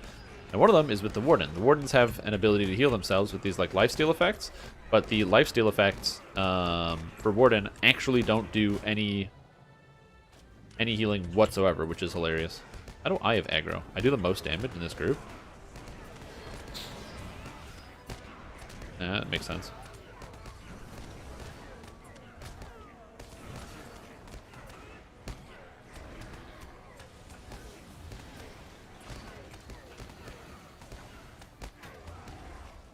How much damage did I deal then? I did 100k. And I was top DPS apparently. Whoops. It takes time for like your bleeds to go off. I would have done way more damage because I had my quick sweep. Quick sweep. Anyway, I don't know. I just find it it's kind of neat. So the life steal effect. So under your gambits, you have these abilities called like Fierce Resolve and Exaltation of Battle, and the attacker gains X amount of morale. That amount of morale only scales with your level and nothing else. It doesn't scale with your health. It doesn't scale with no matter what it is you have. So the 3852 number that I have on mine as of right now will never get any higher no matter what buttons I press or what stats I equip on my character. So since I have a low amount of health, it's pretty impactful. And if you get a higher amount of health, like you play as like an actual tank warden, you want to use these stats, and you're like, yeah, doesn't that make sense? I want to use the healing stats or whatever, or like the getting more health so I can do more lifesteal. Nope, that's not. That's just straight up not how that works. And it's kind of funny that that's not how that works. Then all of a sudden, the lifesteal stats for the warden, who's supposed to be important if you play as a tank warden, there's actually like abilities in the tree. Under the tank warden side, there's like this one, which is Fear No Darkness, 20% extra morale tap, and you get another one, which is it's like this core right here. Thrill of Battle gives you an extra morale tap, and then you have this one right here, which is Revel in Combat. All gambit builders now morale taps, but they only scale off of your level. So as the expansion gets further and deeper, and we get more and more health, without actually like increasing our level, that number doesn't like it gets more and more useless. It's really funny. I don't know why it doesn't scale off of anything.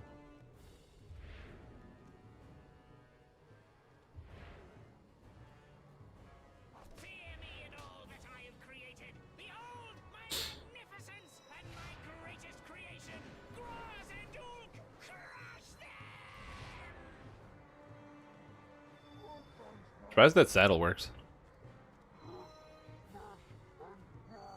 Graz and Ulk, beat them to death!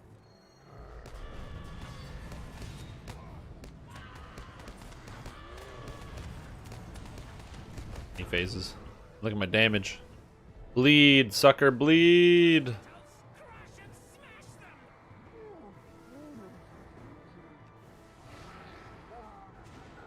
I don't think they actually take damage during the cutscenes. Kill them. Yeah, I don't think they actually take damage during the cutscene.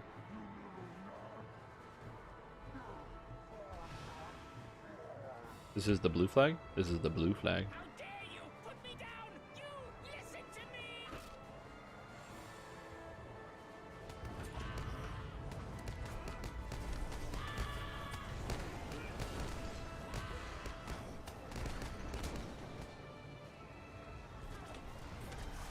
My bad. Whoops.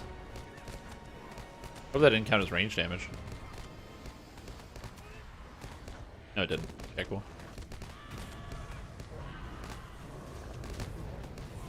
I have to change my camera like this because I can't see anything unless I like tilt it straight up. Because if you have it tilted like this, I'm just seeing legs. I don't want to look at legs. Well, not this guy's legs anyway.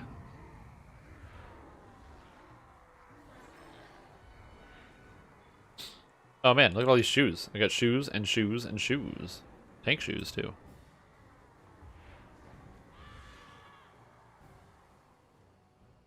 Yeah, there's no loot preferential system in the game. It's just every class pulls from one of the loot tables.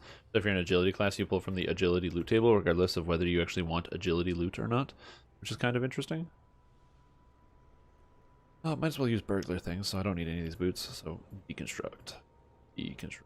600 embers. Oh yeah. We're getting there.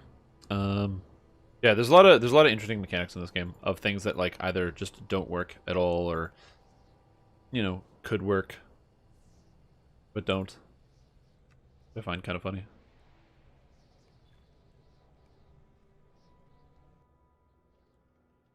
In an attempt to repel the forces that will I will say the downside of trying to farm out several different characters is that instead of actually focusing on some or like just playing the game to actually enjoy it, I guess there's that one segment where you're like, oh, I got to do this weekly and I got to do this daily and I got to do this whatever. So when I see a group come up for something that I genuinely want to do, I think to myself, that would be fun. I would like to go do that dungeon and play and hang out with people and do a thing.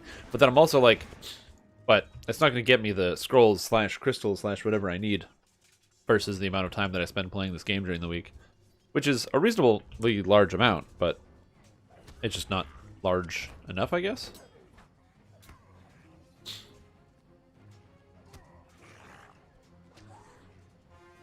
Kill this guy. That's the thing where I kind of get like stuck with my brain, where I'm like, oh man. When you think about like the efficiency of your time versus whether you're actually doing something that you want to do, I feel like that's where a lot of people get stuck. It's one of the reasons why I like to have sometimes games that are just, like they're very throwaway, where you just log in and play them. Something like Hearthstone Battlegrounds or hell, even like League of Legends, which I've been tempted to reinstall. It's less of like I have to grind this thing, whereas you play it for an X amount of time, whether you win or lose or do whatever. There's no like you feel like you're wasting your time. Or I guess you can feel like you're wasting your time if you lose. That's true, now that I think about it. If you lose, it feels like it's like a waste of time. I remember having that feeling when I used to play League of Legends ranked. And you'd be like, man, if I spent a whole day and I won 2 games and I lost 2 games, it was basically like I did nothing. Which, is going to happen. Like, you're not always going to win.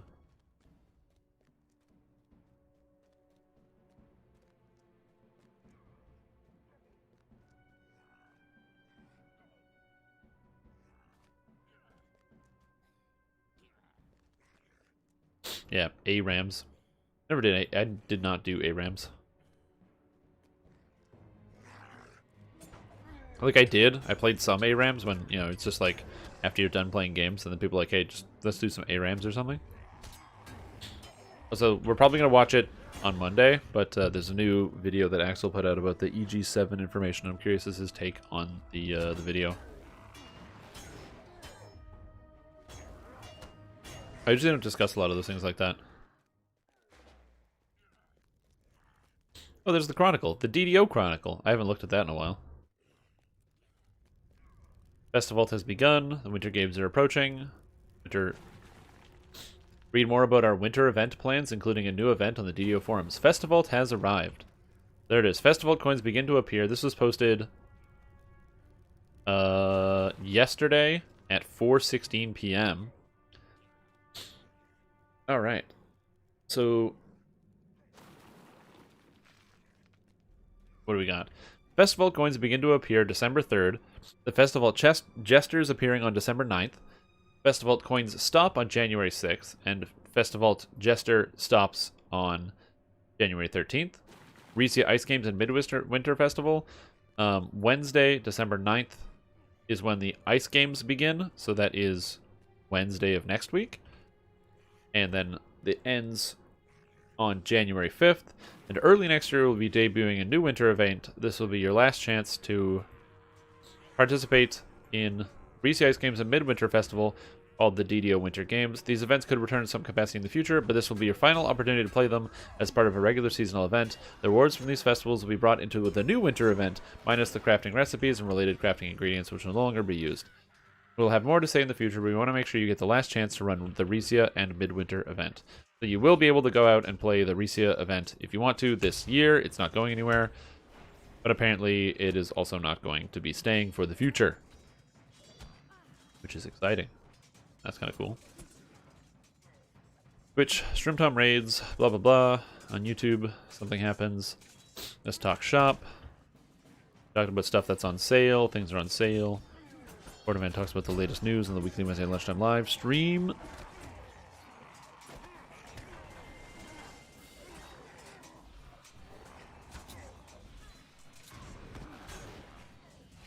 Why is this guy not coming over here? Come on, buddy.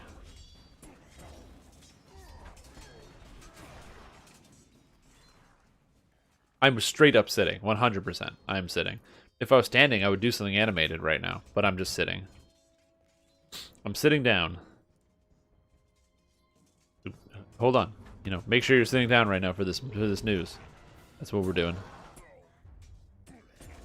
It's Saturday morning. I don't want to stand up. I went outside today, and I realized I need to go outside more often. So I'm gonna, because I'm not being healthy enough, so I'm gonna be making an effort to do that. Put a case on my phone. Hate cases. Almost had your first accident dropping it today. Yeah, I don't put a case on my phone either. I've had this phone since 2016, and I have it broke on the back. Can you see it? No, the camera doesn't resolve enough, but there's like cracks on the back of the phone. Not on the front though. The phone's perfectly fine. I only dropped it one time, and it was from a very short height. It was unexpected. So, and I'm usually very careful with my phone. That's one of the reasons why it's like, you know, I don't have a case on it, because I don't need a case on my phone. I don't drop it. Kind of the goal. Although in theory, that is also like inviting danger. I'm trying to load Lotro.com so I can take a look at what the event is, or what the events are. In theory, we should have a Lotro beacon coming out. The terrible winged brood mother of the fell beasts of Mordor, whose countless children become favored mounts of the Nazgûl. Wary, my friends.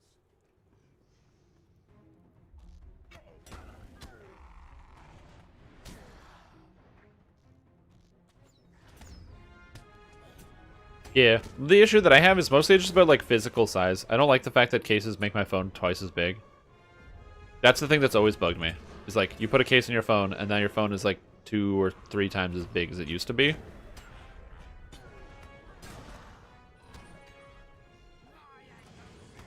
My anger builds. Too bad you're dying.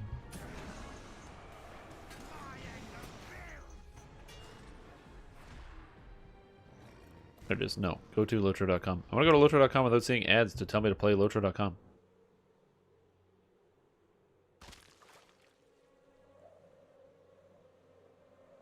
Like, play the video game. It's like, man, I'm live streaming. I'm trying to get to the Chronicle. I should have, like, a link for the Chronicle. Articles? I believe it's under Articles. Oh, Lotro Beacon. There it is. Read more. Issue 184. I actually really do like the Beacon and the Chronicle. I think it's a good idea. Let's see. Registrations this weekend's Winterstock 8. Winterfest is taking place on Crick Hollow. Casual Raiders, the 4-year-old 10-year social and rating kin on Brandywine. And the holiday Yule calendar, something something. Lotro stream runs something. How did that guy die so fast? Until January 9th in the older Lotro market, get 50% off Mordor, Helm's Deep, Riders of Rohan, Mines of Moria, Siege of Mirkwood, and the Quad Pack. Cool. Oh, and there's the Yuletide festivals. Oh, and Minas Morgul is 35% off, just like how Sharn is 35% off. So they literally just copied the sales, which is kind of neat.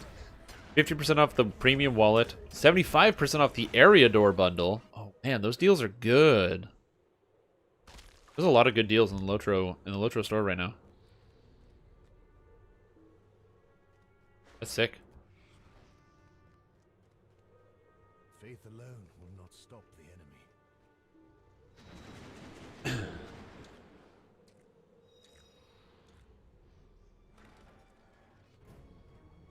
Next day it wouldn't turn on. Yeah, I've done that before. I've literally been like, no, my phone is really durable. And then you do something very stupid with your phone that is obviously stupid, where you're basically just breaking your own phone for no reason. And then it's like, it's so durable. Look how durable it is. Break. Yeah, it works. And then it doesn't. Yeah, the pride is still intact. That's all that matters. Yeah, Lotro sales are crazy. So all the expansions are on sale throughout the entire thing. The quad pack is 4 expansions in one for like 20 bucks, which is pretty sweet. And then it gives you like 2 classes and a whole bunch of stuff. It's like 20 bucks. The eggs have begun to hatch. Quickly, toss the egg into the cavern below. I am tossing the egg into the cavern below. And then went quietly into the night. Aw, poor phone.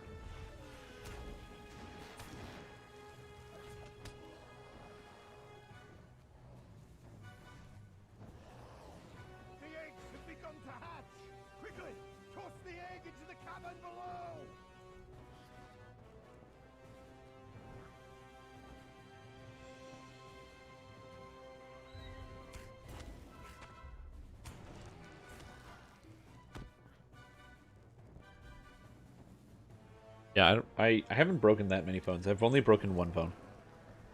The eggs have begun to hatch. Quickly, toss the egg into the cavern below.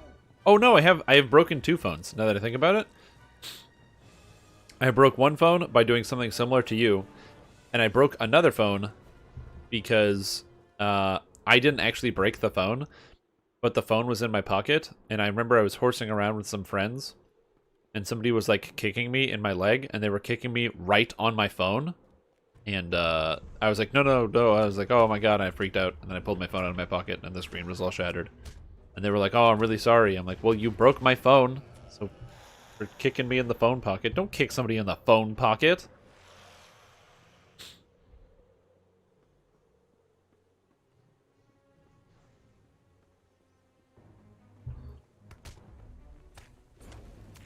Am I still enjoying my gambling burg? Absolutely. I just haven't had a chance to play it again since Tuesday because life is complicated.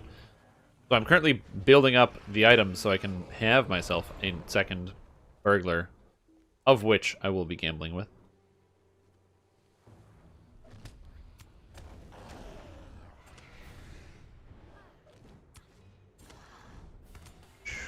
Lead.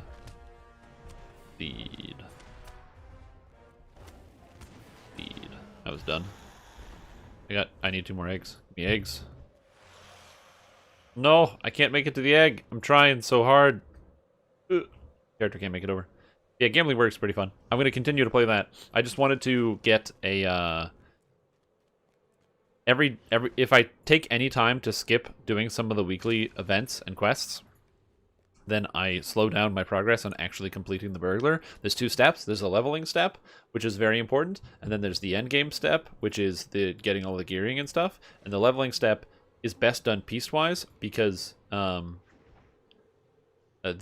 way that I think about it is every time you play, you get like little bonus rested amounts of XP. So if you play in little short bursts, then you're able to maximize that rested XP. But if you play it all at once, you're not getting as much of a benefit. And similarly, then you get to endgame and you don't have the appropriate items to actually use. So that's why I'm trying to like put these 2 things together. The benefit of having like a million characters that are already at the endgame and already fully geared is it makes it really, really easy and inexpensive, other than time, to fully gear out characters as well, which is pretty sweet. No. Okay, good. No, he interrupted me in the literally last millisecond. I couldn't even see the bar anymore. That makes me sad.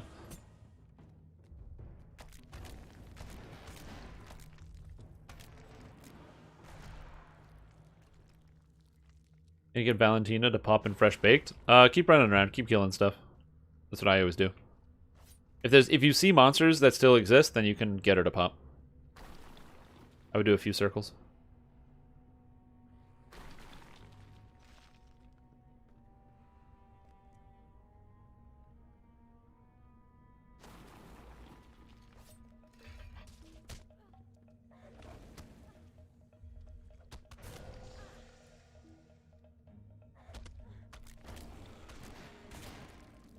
Yo.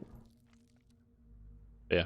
Gambling Burger is really fun. I'm going to be mucking about on the Gambler. I will also be, in terms of order of importance, I'm going to be building out a weapon for my Minstrel. And I'm also going to be building out I need 1 weapon on the Minstrel. I need 2 daggers and 2 bags on the Burglar, which is unfortunate. And I need an extra bow. 2 extra bows on the Hunter. So there's a lot of work that needs to go into that. Granted, one of the bows is very easy to get because all it needs to have on it is 1 stat, which is burn hot damage, which is very easy to come by. So like, I'm not too choked about that. It's mostly just like get that one thing sorted out.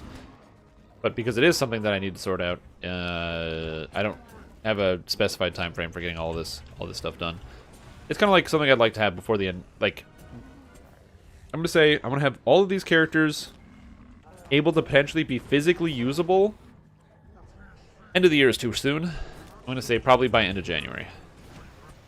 That would be the goal. That I would have all 9 classes at level 130 with enough gear to be playable in raid content by end of January. I think that's a perfectly achievable goal, working at it 10 hours a week. I might need more than 10 hours a week.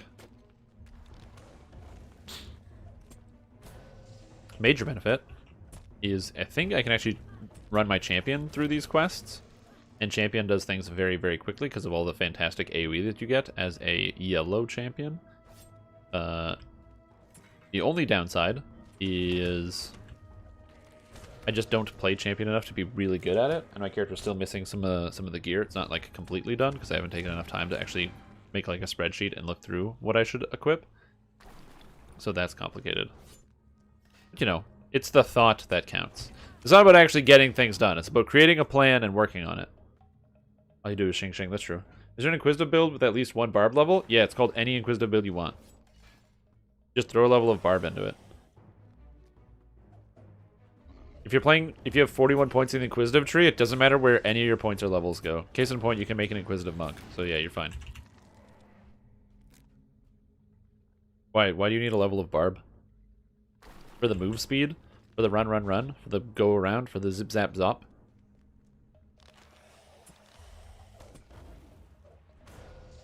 Man, just dropping a dot on monsters and then walking away fully is the best.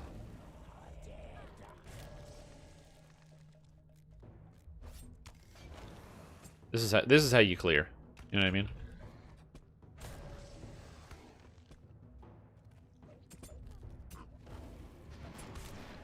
Way better than friggin' Captain.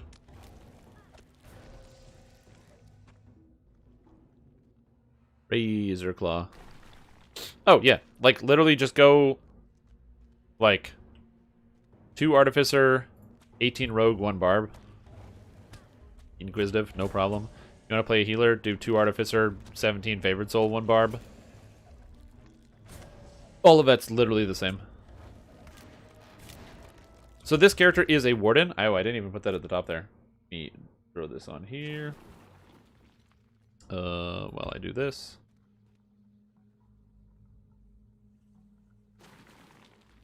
So this is Warden. Warden is very, very interesting. It is a unique character class, let's just say that. As it has a completely unique playstyle. Unlike every other character in the class of the game, which has skills in your bar that you press, instead, as a Warden, I have the Gambit panel. So what happens is when I use a skill, anything down here, it fills up my Gambit panel. So for example, if I go over to this guy, if I want to cast a spell, I have these 3 combo buttons. So I go like Fist, and then Shield, and by pressing these 2 buttons, I unlock the Warcry skill, and it has a bunch of effects and tells you what it does. Or I press Fist, and then I get Brink of Victory. Or then I press Shield, and then I get Surety of Death. And they all do different effects and different things. Learn how they do things and what they do. For the most part, you're going to see me spamming Brink of Victory, Surety of Death, Desolation. Because these skills are all AoE and high damage. So I use them all repeatedly and over and over. But overall, Warden's really fun. It's unique. It's got all the different pieces to it. There are a couple things that you need to know about Warden before you go into it. One, the uniqueness of this Gambit system is exceedingly fun and very addictive. However, it's also mildly challenging to play because you need to make sure you're memorizing all of your combos and what things are doing. And on top of that, it has a couple, I don't want to say problems, but it is very specific in how you're supposed to play it. This character is a dot class, damage over time. I do not hit monsters very hard. In fact, I hit monsters like a wet noodle. I do less damage than some of the lowest damage classes in the game directly. But almost every effect I leave has a damage over time component. And this character is a dot class, which in essence means getting as many damage over time effects as possible and then dropping them on monsters.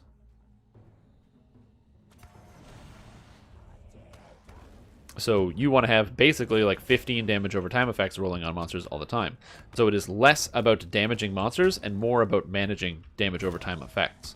The higher uptime you have on your dots, the more damage you do, and that's basically it. So when you're solo play, it's mostly just hit the things that do a bunch of damage, because monsters don't last long enough. But for like raids, you have to actually be appropriately hitting the monsters. You'll see how fast I build the gambits.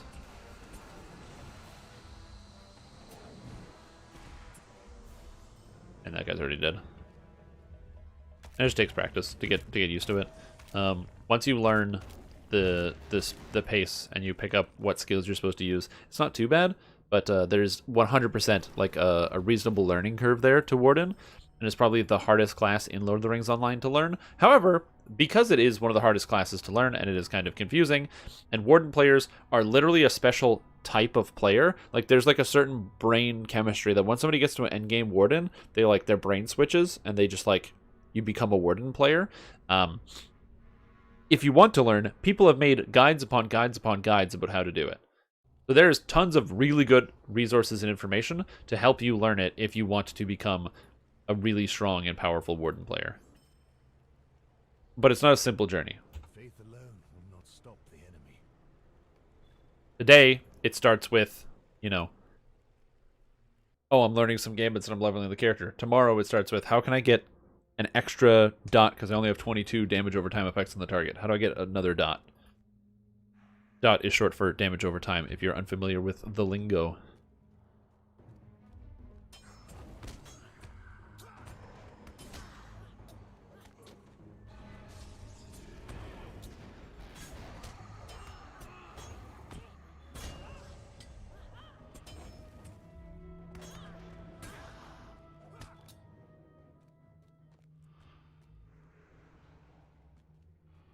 So yeah, it's pretty cool. I like Warden a lot. Wardens can tank as well, and they have a ranged / debuffing tree that has literally no debuffing that anybody uses at all, which is kind of neat. I just thought it was neat that Warden debuffing is like not a thing. Even though it's in the tree, and that's the whole point of the yellow tree, but people only play yellow to deal DPS. And you don't ever use any of the debuffing abilities. Yep. It is not a simple process. There are ways you can simplify it. You can get charts. There are add-ons that will help you. There's one called Warden Helper that I believe will give you some, like it tells you what the gambits are. Important note, Warden Helper is out of date. Or is it Warden Helper or Gambit Helper? This is one of the add-ons you can get, and it is very, very out of date. And it will tell you things like that, oh, this Gambit does this, and it doesn't. I think it's like 7 years old or something. Because the game got updated. But if you decide you want to try out the Warden class and you have questions, I do raid on this character all the time, so I can definitely help you out if you need assistance or a friendly bit of advice on Warden. I'm not an expert, but I think I'm good enough to raid, so. And I'm definitely not as good as some of the people that are, that write some of the material and guides that I try to follow to make sure I'm doing something right. I've never understood. There's some people that are like averse to following guides or using guides, which I always found really weird. Because it's like, why not defer to the expertise of somebody who's like spent so much time doing and learning this thing? I love using guides. Like, I enjoy trying to figure some stuff out for myself. But if it's like, cool, I've been playing this thing and I see other people doing way better than me, why is that happening? How can I get more information? Like, I don't know, I'm not experienced enough.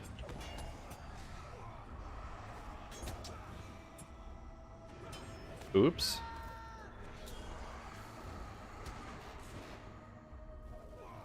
No, not Shadow Grasp. Oh.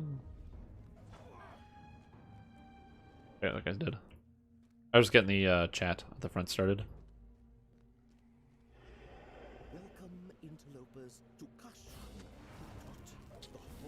Because after you kill that boss, or that big monster, the guy starts doing the dialogue.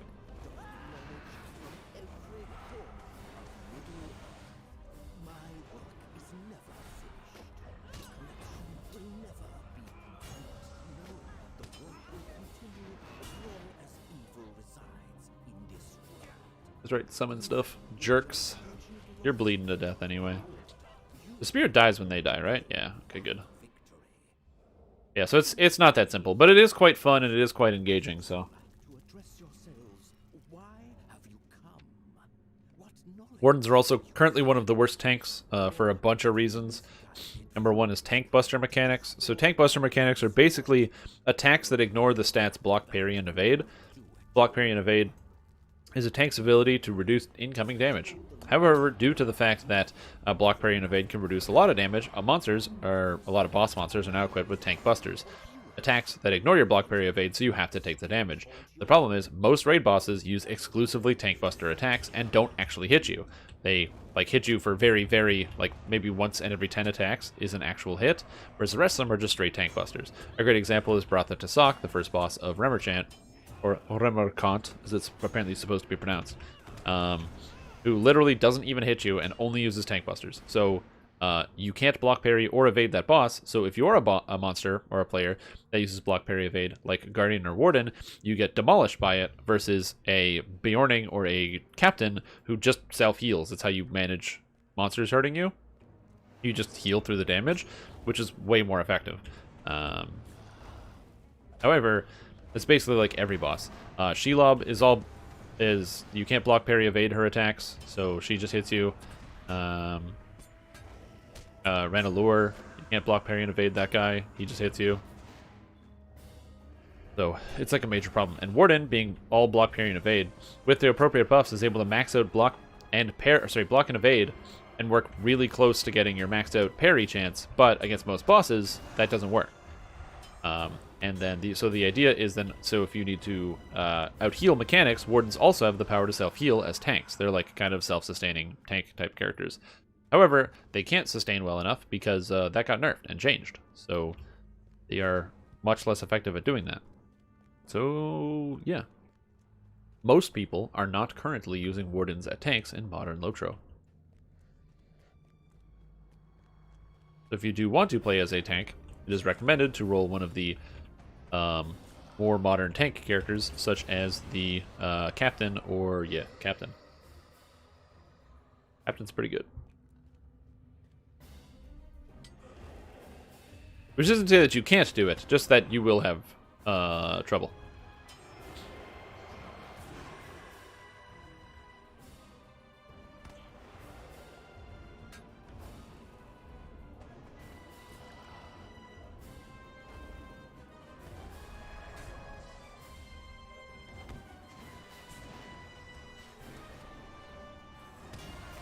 Only captain, yeah.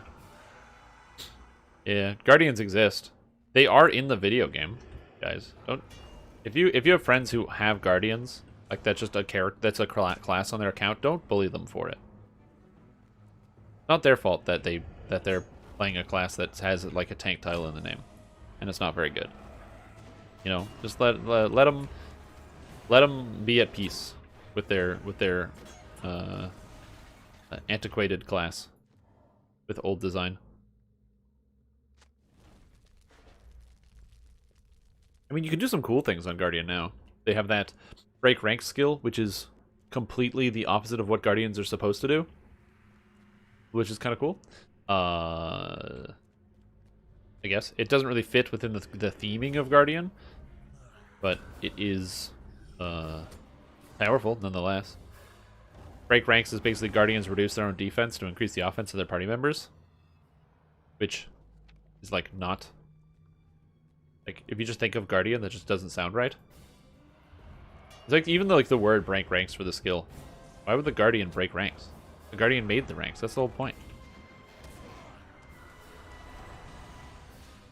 Correct. Most raids have 2 captains, and some raids have 3 captains, if you happen to have enough friends that play captain.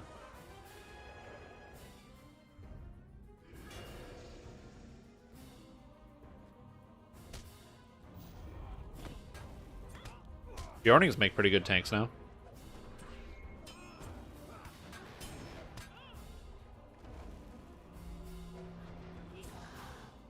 We've been doing,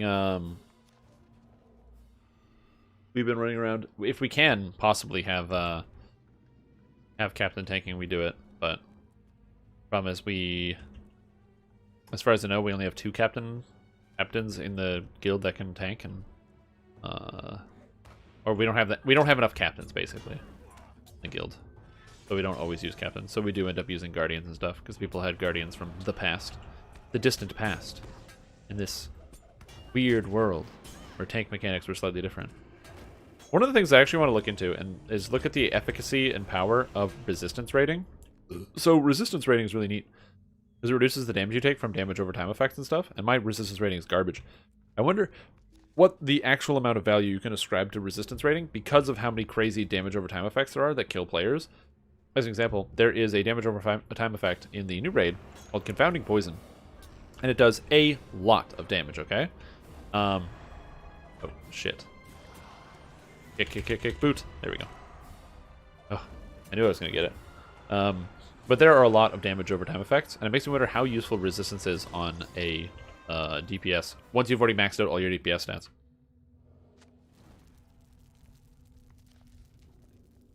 Nice. Sweet, man. Yeah, build up that captain. It's gonna be good. Huh, I missed something. That's weird. Oh well. Totally fine. Yeah, the hardest part about Captain is the actual leveling process. It is the slowest leveler. So, like, the reward for sticking it out with Captain is that you get to play the character that's, like, the strongest character in the game. But the downside is you have to, like, level Captain, and you're like, I don't want to level the Captain. I gotta, like, go slow and methodical and one quest at a time. Left foot, right foot. Left foot, right foot. Earthul.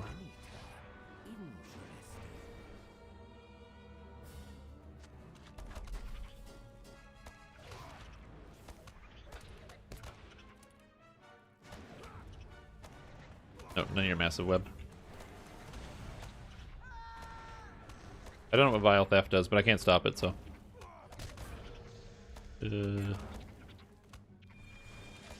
Purge that effect.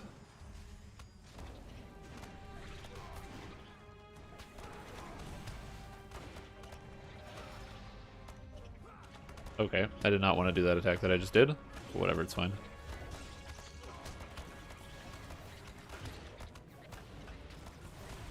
Guy's very dead. When does leveling captain start to feel slow? Just rolled one after not playing for 2 years. It's not that it feels slow, it's that if you play any other class and then go to captain, you will notice the difference. Like Hunter will one-shot monsters on the landscape literally throughout the entire game while leveling. Warden can pull whole packs and just destroy them all down. Champions can do the same thing. Captains just, they have limit on how much AoE they can do. They can heal themselves, which is awesome, so you don't really die on the landscape. But I hate this fight as a warden here, just in this little dungeon, because he spawns so many little ads, and the problem is it just takes me so long to kill them because I have to restart my dots. If there's a way for me to like pull the dots off, maybe it'd be fine. So I totally used the wrong skill. And now he's gonna disappear and pull out ads, and you have to fight them individually.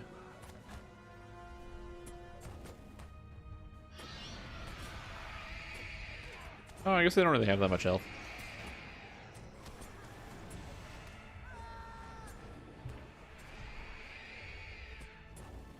Yeah, exactly. It's not that captains are bad levelers or anything. It's that they're just slower than other classes because they don't have as many good area of effect tools for efficient leveling. One of the things that is fun about captains is because they're very easy to level. Like they just get so much health. And so many self-healing abilities and awesome cooldowns for leveling that you'll never really die. And if you want to go do like group content, you can just go solo it. If you don't want to, you can turn it off, by the way, if you don't like it. So press Alt-R. Okay, and then go to and go on under sounds. This is the filter panel. And then what you want to do is you want to go up to a monster.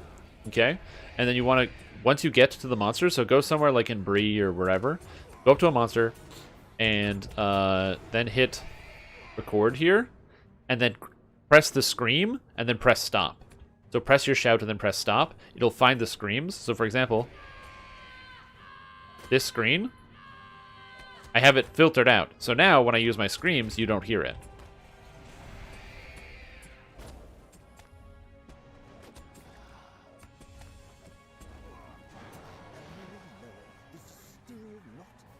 So yeah.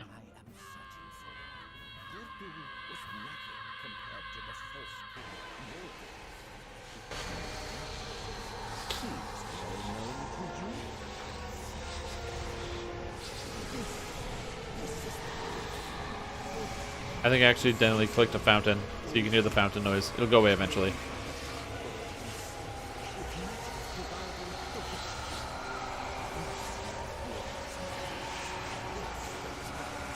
Okay, I don't know how to stop it. Uh-oh. Okay, it's gone. Thank God. The stupid fountain effect is so annoying. 364k? Hell yeah. A lot of K. But yeah, I like the screaming. I just turn it off for the live stream because enough people here go like, I don't want to listen to it, or like, how can you deal with that? And so I just turn it off for the live stream. When I play by myself, I just do it. Did filter a plugin? No, that's just in the game. Alt-R. It's a feature. The sound filter. You can filter out loot that you don't want. So all of the legendary weapons that aren't for my class, I just automatically filter out so I don't see them anymore. You can filter out quests if you don't want to do quests. So, for example, there's like introduction quests after you boost a character that show up. You can filter those out. And you can filter out noise. It's just Alt-R on the keyboard. You can also press this little menu on the side, this sidebar here. Use a menu, and you can press filters right here. It's in the game. It's something that I wish we had in DDO.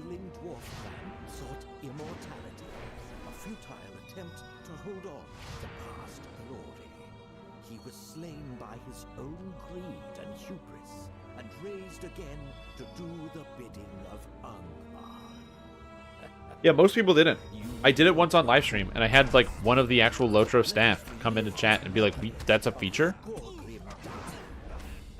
I don't know when this became a feature. I don't know when it came out, but it's the craziest thing, and I can't believe it's just in the game.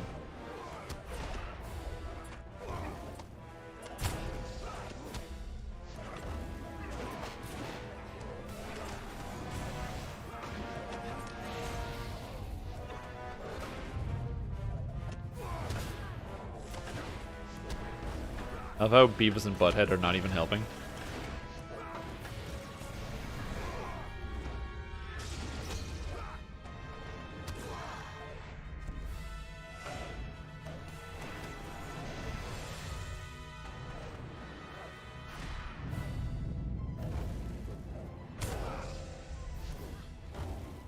Yep. Turn off the loot boxes. Turn off all the stuff you don't want to see. Yeah. 368k. That's a lot of K. Damage. 21 million damage. It is that force I will turn against you. Oh yeah. Again, and it's because people complain about it. I like the screaming. I think it adds to the game. The fact that this game is based on morale against morale, I think that the shouting makes sense. Best of the fallen foe.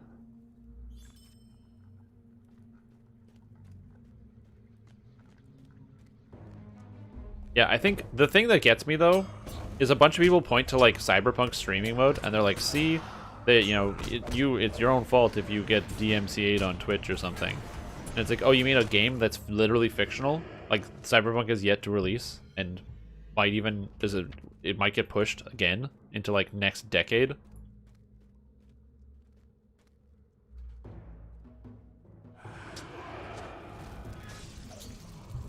Like, what's the release date on this? December 10th, right? What if it gets pushed again? We're a week away.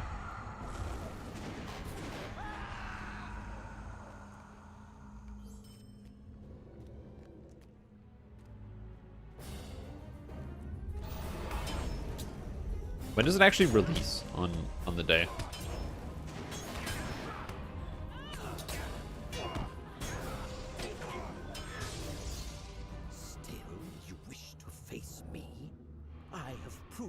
I know your entire history. Okay, no, Your strengths, no, your no. weaknesses, Oh, your there's. fears, I'm trying to look at a website, and an advertisement covered the entire website. What a bunch of hope garbage. of victory in this place. Finally coming out. There you go. Come then, face your demise.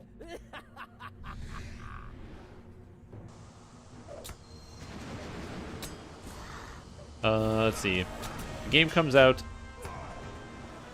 at midnight local time, but on PC and Stadia, CD Projekt Red is doing a simultaneous global launch at GMT.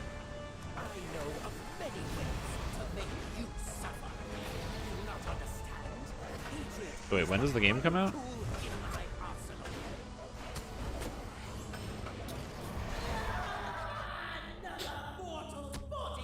So wait, 7 p.m. on December 9th, East Coast of the US, and at 4 p.m. December 9th, West Coast, you can play Cyberpunk if you have it on PC, which is...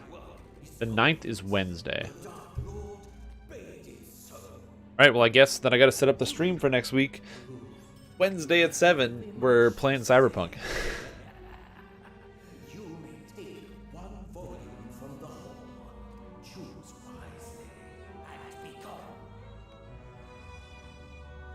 So there you go. I'll put that on the schedule. Because I have the game, so why not play the game and stream it, and then you guys can see it. And we can put on the streamer friendly mode, so we can listen to all that copyright free music in the game, and the curse words, and we can hang out with Keanu Reeves. It'll be a good time. People love hanging out with Keanu Reeves.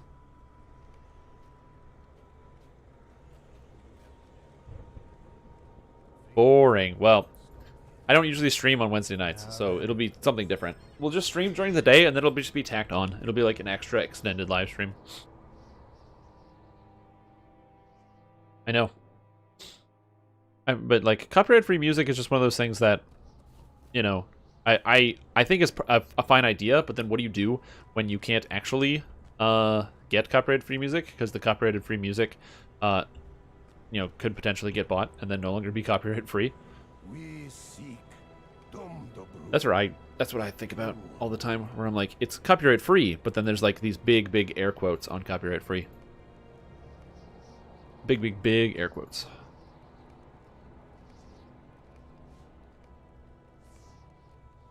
Alright, cool. So now, here's what I would like to do. I would like to go to the shared storage. I'm going to go put this in here. I have Glimmering Ithil Runics and Glimmering Ithil Runics, both of which I can't trade. I don't know why.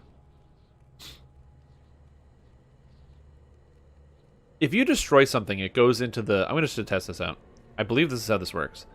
That if you destroy something, it goes in the buyback. So if I destroy this, Ancient Sword Sheath, I can go to the browse shop, and I can buy back, and I can't get it back. Okay, never mind. I guess it's in DDO. If you destroy something in DDO, you can get it back. Can I... Glimmering Ithil Runics? There's no way to reduce the cooldown on this, is there? I just gotta wait. Yeah, I think I just have to wait. Like an hour, which sucks. Because I don't particularly want to wait an hour to get my runes. Pass them to another character. Oh well, them's the breaks, kids, I guess. Alright, I'm gonna hit the washroom. I'll be back in a second. In the time that I am gone, I am going to run a brief advertisement, which, who knows, maybe you'll get a Cyberpunk 2077 ad. And then you can be like, hey guys, let's hang out with Keanu Reeves or something. And I'll be right back in just a moment.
And we're back.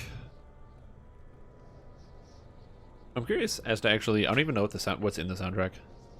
So I'm curious as to how much streamer mode bricks the experience of playing Cyberpunk 2077. Let's see. I can't even type. Cyberpunk 2077 streamer mode. What is this? Streamer mode will disable copyrighted music. Blah blah blah. You know that for content creators, licensed music can sometimes be problematic. So with this new mode, you'll be able to disable a small number of selected tracks which would cause some issues. Replace them with a different song, helping to avoid any problems.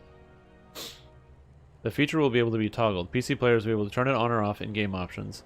150 genre bending tracks according to the CD Projekt Red.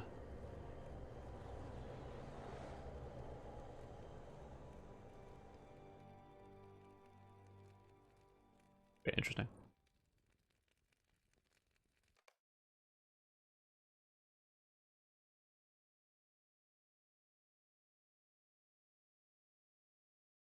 Oh, it's not coming out on PS5. Oh, and Xbox One X. Hilarious. They're not going to get their versions until next year. That's what you get for playing a modern console, jerks. Yeah, take that.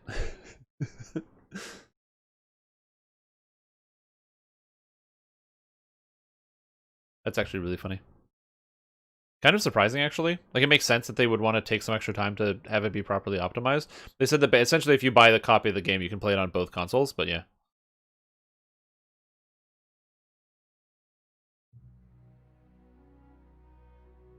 Now, from Tom Selleck.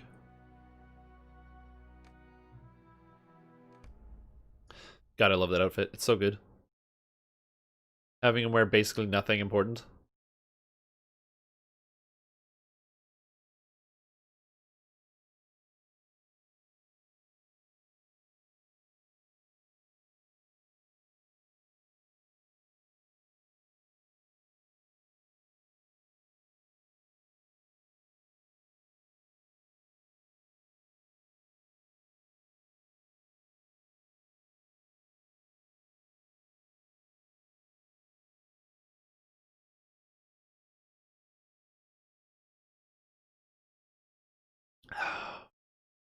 And water's good.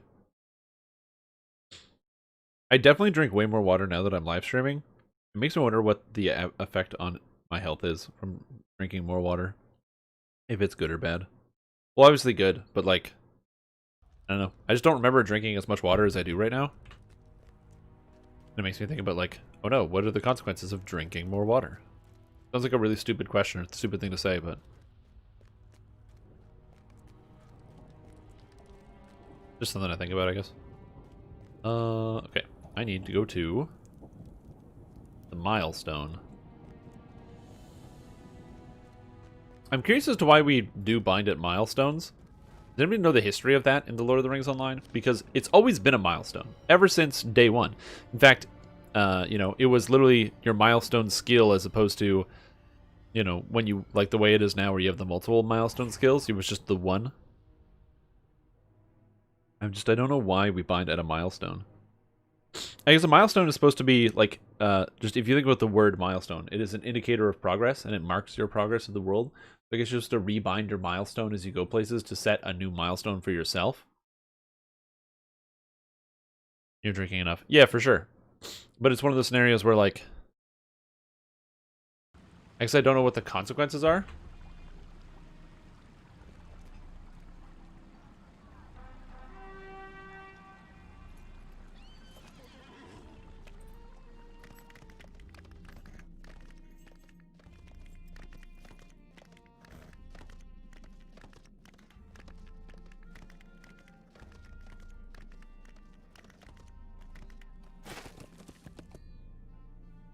Hello, friend. Could you help me with something? Greetings, Alright. friend. So now that I have this, I can then begin to do the escalation of my character's statistics. I believe... I think I did this. I believe I did this. I don't want to use a dagger, but open the shared storage. I believe Berg. I have a dagger and another dagger. Burglar's tools. And some more tools. And another weapon. Burglar's mace. I'm going to see if I can find more burglar weapons to collect up legacies. I think that's what I want to do right now. Warden Javelin, goodbye. Bjorning item, goodbye. Ornate, that's fine. Tarnished, goodbye. The item filter system is the best, by the way. Being able to just immediately remove items you don't want to see is the greatest idea. And it makes me very happy that that's something that we do right now. But what I wanted to do was go to the auction house. Getting legendary weapons is hard. Of the specific kind that you want, because it's annoying to try to sort and filter through. Sort by buyout. Okay, burglar's tools, good. Burglar's sword, sure. Essentially, the goal here is just to collect the proper legacies that I need. That's literally it. Actually, I should probably do the work to figure out what those legacies are. But still, we're going to get another bag. 5 more. Okay, so let's do this work. Burglar legacies.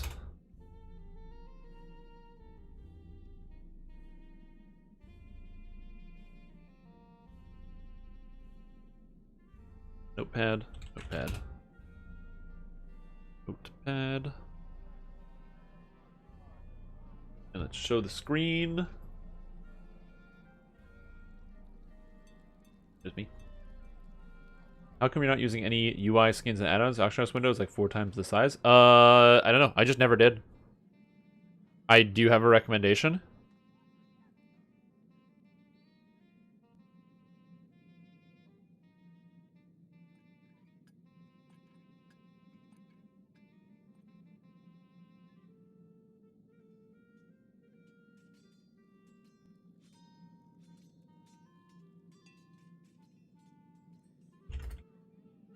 Oops.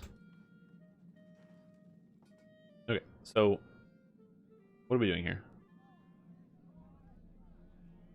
You can find a link. You don't just know a name? I can probably Google it, but okay. So, oh no, I want to put this other way. This one. Yeah, this one's way better. I should use this more often. That way you can see text. Although on the white text doesn't really work, so I'm just gonna move this up. Okay. So let's see what we got here. So this is yellow. Weapon. Okay, so what do I want? I want I just be very, very basic. So a small snag, quite a snag damage bonus. So sure. That would be a small snag. That's perfectly fine. On a yellow weapon, trick removal damage. I don't know how much damage you do from trick removal attacks. That seems unimportant. Riddle range seems important just in case, because you never know when that will come in handy. So riddle range is probably important. So let's grab riddle range. And then other than that, subtle stab is one of your most important skills. So you would go subtle stab. I believe, yeah, it's riddle range. Damage. Multi and subtle stab crit. Okay, so this is a major. This is a minor. Major. And this is a major. Okay. You don't need feint attack damage. You don't need coup de grace. Then your options are, this is 4. The last 3 options are surprise, not surprise, right? Trick and trick removal damage. I feel like trick damage is not as good as critical chain skills. Well, okay, so this is the problem where I run into. Is it better to have crit chain skills crit multiplier and crit response skill damage? As well as burglar, because we're at 4 now. There's 3 more left. I feel like burglar bleed damage is kind of good. Cunning attack bleed damage is kind of good. I don't know how often you cunning attack on a yellow burglar. Share our skins collection, a tribute to Middle Earth. Oh, that's kind of cool. Boring spreadsheet. You would like more action? Yeah, probably. That does sound like something you would like. All right, now you guys can see everything I'm looking at. Subtle stab. I feel like, because you want the subtle stab, because you subtle stab all the time because it affects your tricks. So that's just important since it's something you're using. I feel like crit chain damage is better than burglar bleed damage. And then I think I'll just go with trick and trick removal damage and then call it a day. So then we want crit chain skills critical multiplier. Damn, that's a mouthful, which is a minor.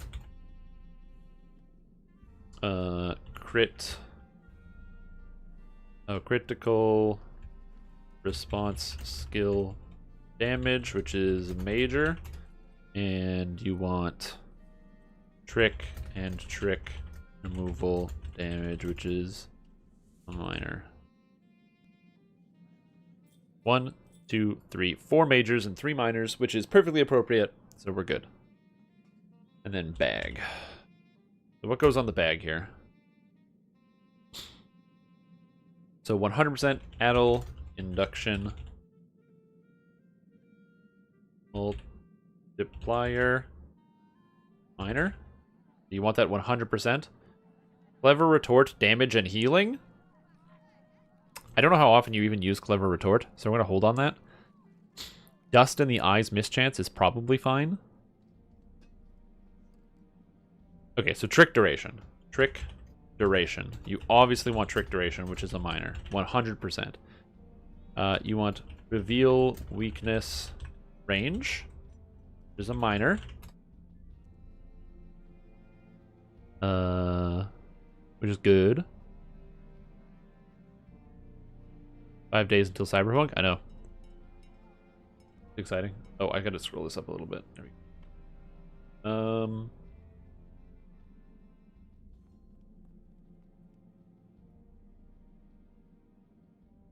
There's mischievous glee healing, clever retort damage and healing, critical chain skills, critical rating. That has to be bad. So I think skills critical multiplier. The major. That's good. That's 4. I guess the question I want to know is, do people actually use dust in the eyes? Because I never see anyone use dust in the eyes. Because I feel like it's not good enough. Like, because you just go trickster. I feel like dust in the eyes is something that you just don't use. Do people use dust in the eyes? I don't know. Find out.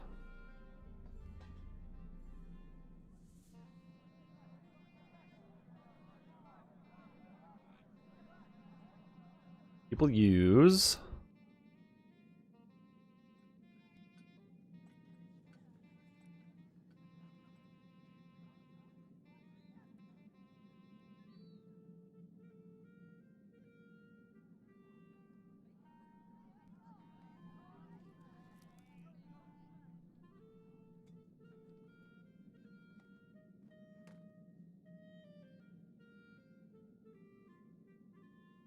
Okay, so there's no dust in the eyes damage. That makes sense to me. And I don't use it often. Yeah. I feel like people don't use dust in the eyes because I don't think mischance affects bosses. Because of tank busters always hitting. With no BP, no mischance. Like, it's not like you throw out dust in the eyes on Bad Rook, and then all of a sudden he says, "Oh no, I can't hit you now, so now when I use my thrash, it misses the entire party." Could you imagine if that's how that worked? That would be busted. So then there's sneak movement speed. I feel like that's just for out-of-combat convenience, and I'll just have sneak movement speed on a separate bag. Like, I don't know why I would have that on my main bag, so that seems bad.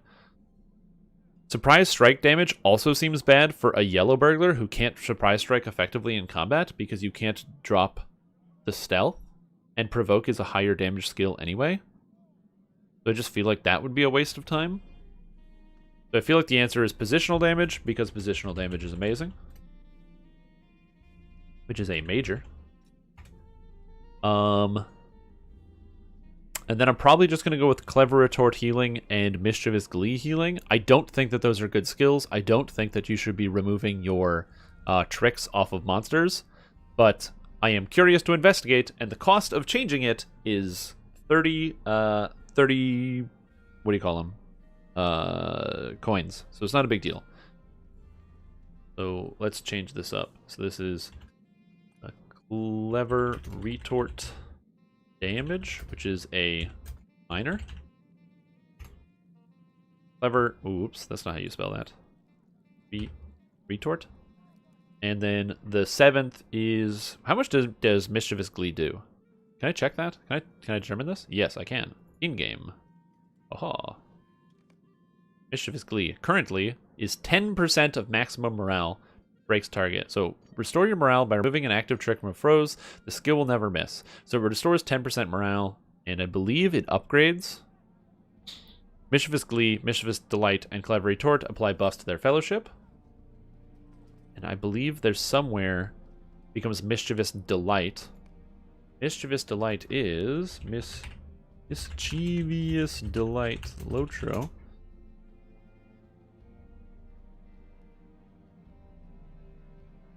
I wanna get to the bottom of this. It's not that it isn't better. It's just if I'm already gonna have a skill, Mischievous Delight heals morale, and then it's also power restore. Oh, it's also a power restore. Okay, but my power will be infinite. Don't do the Glee Legacy. It's broken. Oh, it's broken. It's busted.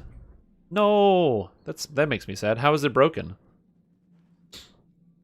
What's the broken part? Part that does not work. Like that obviously, yeah, but well, it's number 6, so it's not even going on there. So this will be the hypothetical Mischievous Glee healing. Because what would that bring you up? It worked before it was a percent skill. Because this is 146% increased Mischievous Glee healing, so that would make it from 10% to 24.6% in theory healing, which seems bad. But I'm going to hold on to a copy of the Legacy anyway, just in case. Okay, so that's a yellow set. This seems very straightforward. Yeah. Like I said, the reason why I'm thinking of subtle stab as being important is because examination. Not appraising eye. Opportunist. The skill subtle stab does additional damage to targets with an active trick on them. Additional damage is dealt, so you get 40% additional damage with the skill. It's very, very important. You want to be pressing it every 3 seconds because it also, I believe, range of trick skills. No. Well, snag becomes quite a snag. Trickster cooldown. There's something where pressing subtle stab has an additional effect. It like reduces cooldowns of skills or something. Cover your tracks.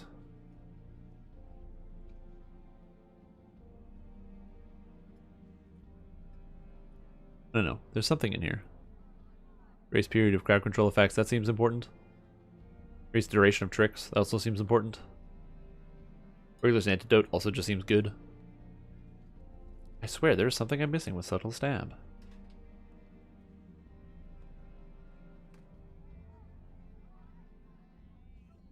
I don't know. It just seems like you do a lot of damage with that skill, so it seems good enough.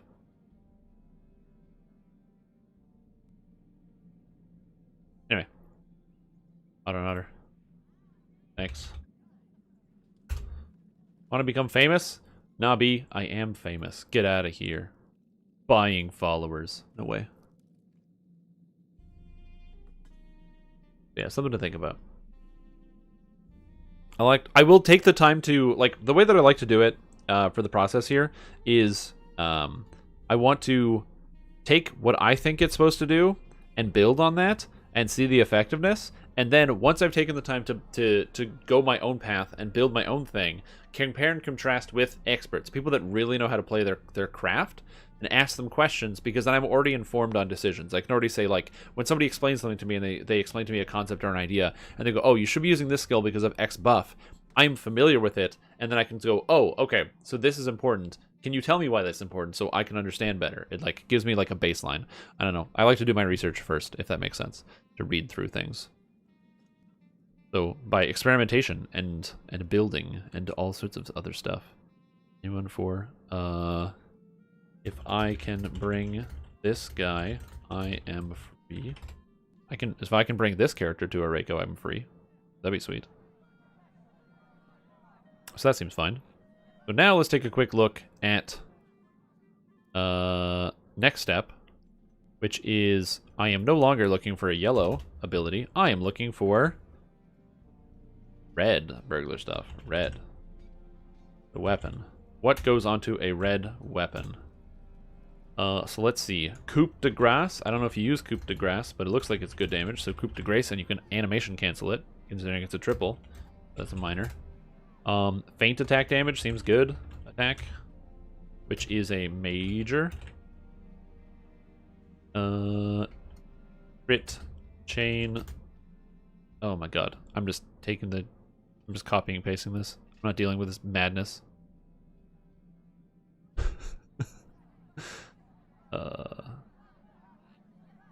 That seems good. Gamble. Precision surprise strike from stealth. I feel like precision surprise strike from stealth is really good because you use surprise strike a lot in red because you get the extra damage with surprise strike. So, for example, if I go here, not practice bluff, improve sneak, 100% surprise strike critical strength from stealth, so it always works. You don't need to aim your surprise strike, which is really good. And then I believe there is somewhere else in the tree that gives you additional damage. Yeah, 100% damage from stealth, and you get all the surprise strike from stealth damage, so you always want to use surprise strike from stealth. I believe that is correct. I'm just going to double check, though, if the answer is provoke. I think I'm right, but I could be wrong. The answer is actually use provoke from stealth. I'm going to quickly Google it. And the answer is cutting attack from stealth. Little stab. Cutting attack. So surprise strike is only a filler?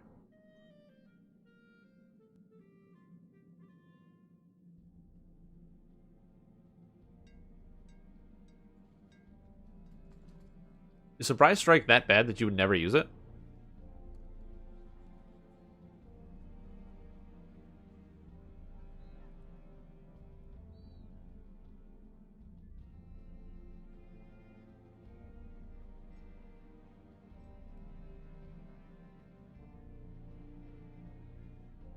Because I'm looking here, and I see not a lot of Surprise Strike damage from Stealth.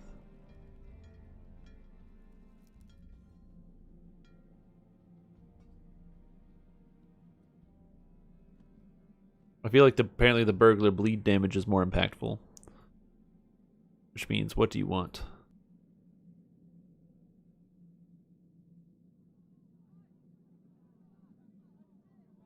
Oh, why did I cut these?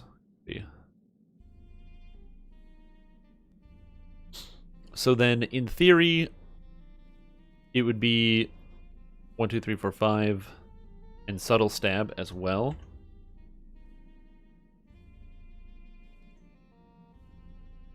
Right? I'm missing cunning attack damage.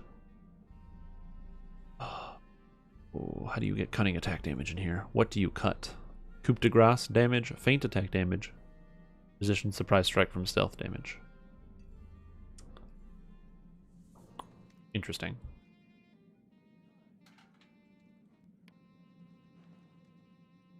I don't know. Coup de grace does, if a coup de grace, target of coup de grace is killed while marked, the burglar will enter stealth. Powerful trick attack deals massive damage and marks the target. If the target is defeated while still marked, you will temporarily enter stealth. And the mark is 4 seconds. So you kill them in the last 4 seconds. The damage it does is slightly less than flashing blades.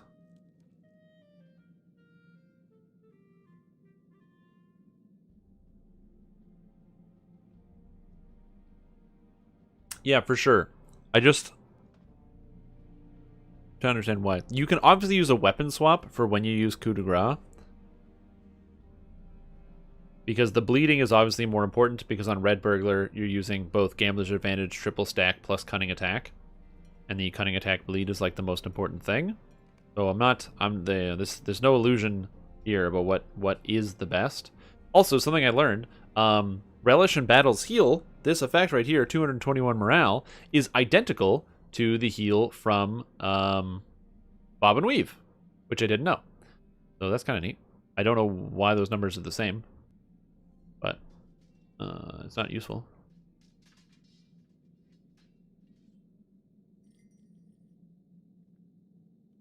Because the thing is, I don't know if I would want to swap weapon swap for those skills. I mean, if the answer is to weapon swap for those skills, I don't have enough weapons. You know what I mean? I don't have enough slots. I'd have to buy more slots. But I feel like the surprise strike and the coup de grace are not as important. Because I feel like you don't surprise strike very often because you're too busy using other skills. And the coup de grace is just a free because you just animation cancel it anyway with Riddle. Or not with Riddle, with Addle. That seems fine. Alright, so then this one, instead of resistance surprise strike from stealth, this is burglar bleed damage, which is a minor. And instead of coup de grace, because you don't use coup de grace as much as you use feint attack, it would be cunning attack bleed damage, because cunning attack can apply up to 3 bleeds at a time. It is a major. Then this one is major, major, major, major, major. Wait, 1, 2, 3, 4, 5, 6, 7. Yeah, major, major, major. 5 majors and 2 minors. That sucks. That's too many. And a bag. Let's see what we got. For a bag, you need... Is there anything that you would want that's extra? So there's sneak movement speed. You could technically take surprise strike damage. I'm planning on just doing, like, building it out fully because I don't really care about the consequences of, like, oh no, it costs a lot or takes more time. That's just like, oh no, it takes an extra week of grinding out Rakothas to get the appropriate legacy swaps and crystals and stuff. It's not a big deal. This is Addle. You'll pretty much always want Addle tactical damage debuff. Because I think that if you're not taking that, you're just making a mistake. So that's, whoops. Metal induction. Induction, which is a minor. And then you need coup de grace critical rating. That has to be bad. Gamble chance, hedge your bet, offhand, so you need positional damage. Major. You're damaging people. Purge corruption damage? No, that can't be good. Reveal weakness range. Minor. Skills. Critical multiplier. Major. Sneak movement speed. Minor. Surprise strike damage. Minor. And that's it. That's 6. All the other things don't really affect your character that much. Which I'm actually okay with, because that means I would have all 6. How different is that from this burglar bag here? Pretty different. Alright, so there we go. So that's my red bag and my yellow bag. And now I know my legacies. Nice vest. Yeah, man. Do you like the gun show? Yeah. Careful, you know, it's unsafe. Here we go. Okay, cool. So now the trick is getting everything ready for the weapons and the bags. The weapon goes first. I'm just gonna buy some weapons.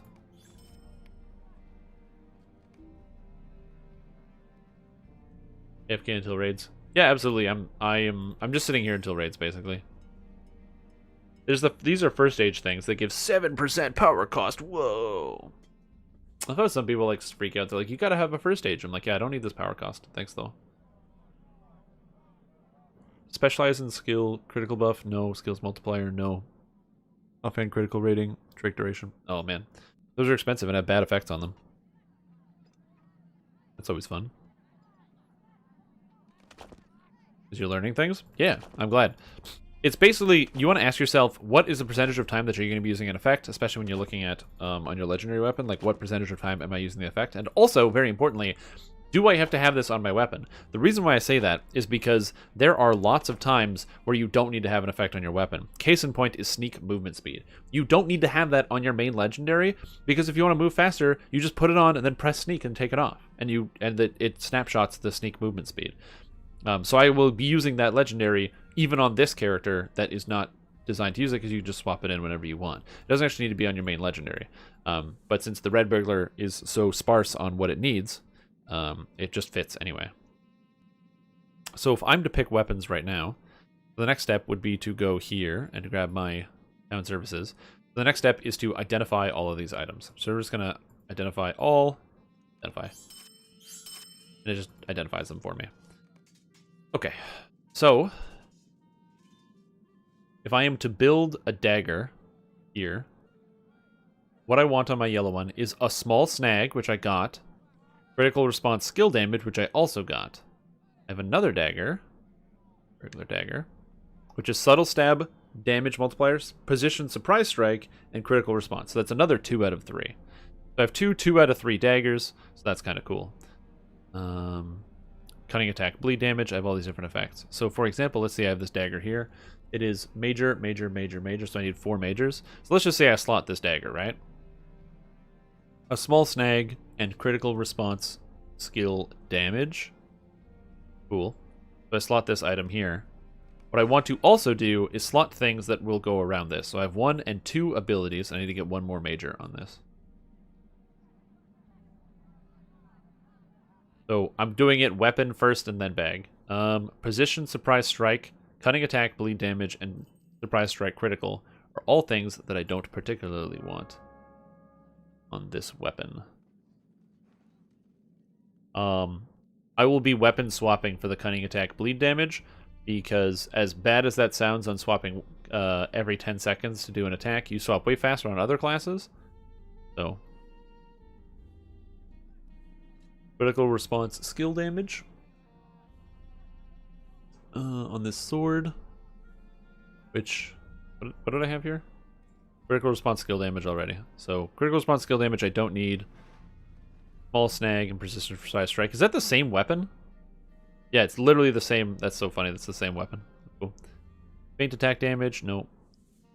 Faint attack. Precision surprise strike. What am I missing? Subtle stab crit is what I want to see. And critical response skill damage? No, I have that. Critical subtle stab. Oh, both subtle stab effects are majors, and I haven't seen them on any weapons. There's subtle stab damage multiplier on a dagger. Cool. So none of these weapons have some of the legacies that I want, which is hilarious and not good. So we're kind of at the point where we're just going to start stacking up some of these legacies. So I'm going to slot this one. This sword, the plan is to use daggers in the main hand. So what am I peeling off of this? So peeling off of this is cunning attack, I guess. Cunning attack. Oh, okay. Attack, cunning. Vulgarity. Cunning. Man, this is the worst. I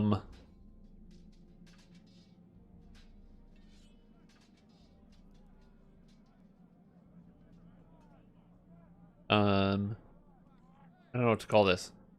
I'm just gonna ignore that for now. I'm gonna ignore the naming convention because I can't get it. It doesn't work. There we go. Look at me. I'm a burglar. Hello there.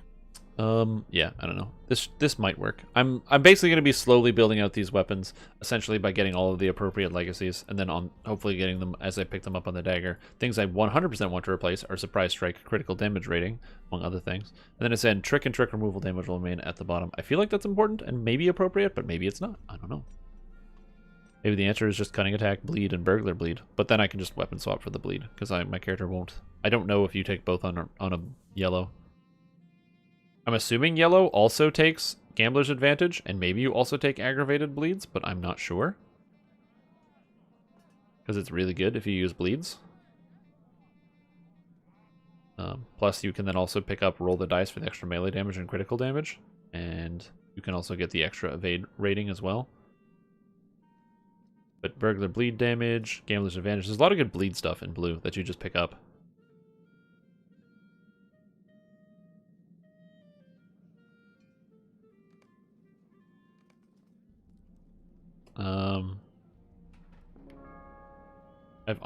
Yeah, that's fine. Like unsaved trait configurations. I don't have any unsaved trait configurations. Yeah, I don't even know what you take here. Trick and trick removal damage. You definitely take 10% morale. That's a fact. You definitely take startling twist because that's genius. You definitely take 5% mitigations because that's good. I've never seen a single player use counter defense, and it doesn't matter. That's not very good. Trick duration has to be good. Grace period seems good. Enrage is powerful. Comedic timing, resistance penetration. No, that can't be good. I feel like the grace period is better. Clever retort could be fun. This is a boost to the power of clever retort. This has to be useful. If you're taking clever retort, you might as well take this. You take appraising eye because that's god tier. You take opportunist because that's amazing. Subtle stab deals additional damage to tricked foes. Yeah, that has to be it. Yeah.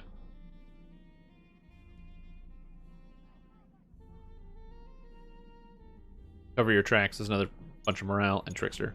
You got to spend one more point in the tree because you can't have an even number here. So if I was to spend one more point, trick removal cooldown, is that even good? I don't know. Then you can stun more things. This is 25 seconds off, so it allows me to use startling twist every 20 seconds, clever retort every 20 seconds, and glee every 20 seconds, which seems fine. Then where else do you spend your points if you're trying to deal damage? You take the bleed effects, and then you also go with the positional damage. You probably don't take flashing blades, because it's too expensive. And then low tier burglar. You know, again, there's a lot of stealth level in here.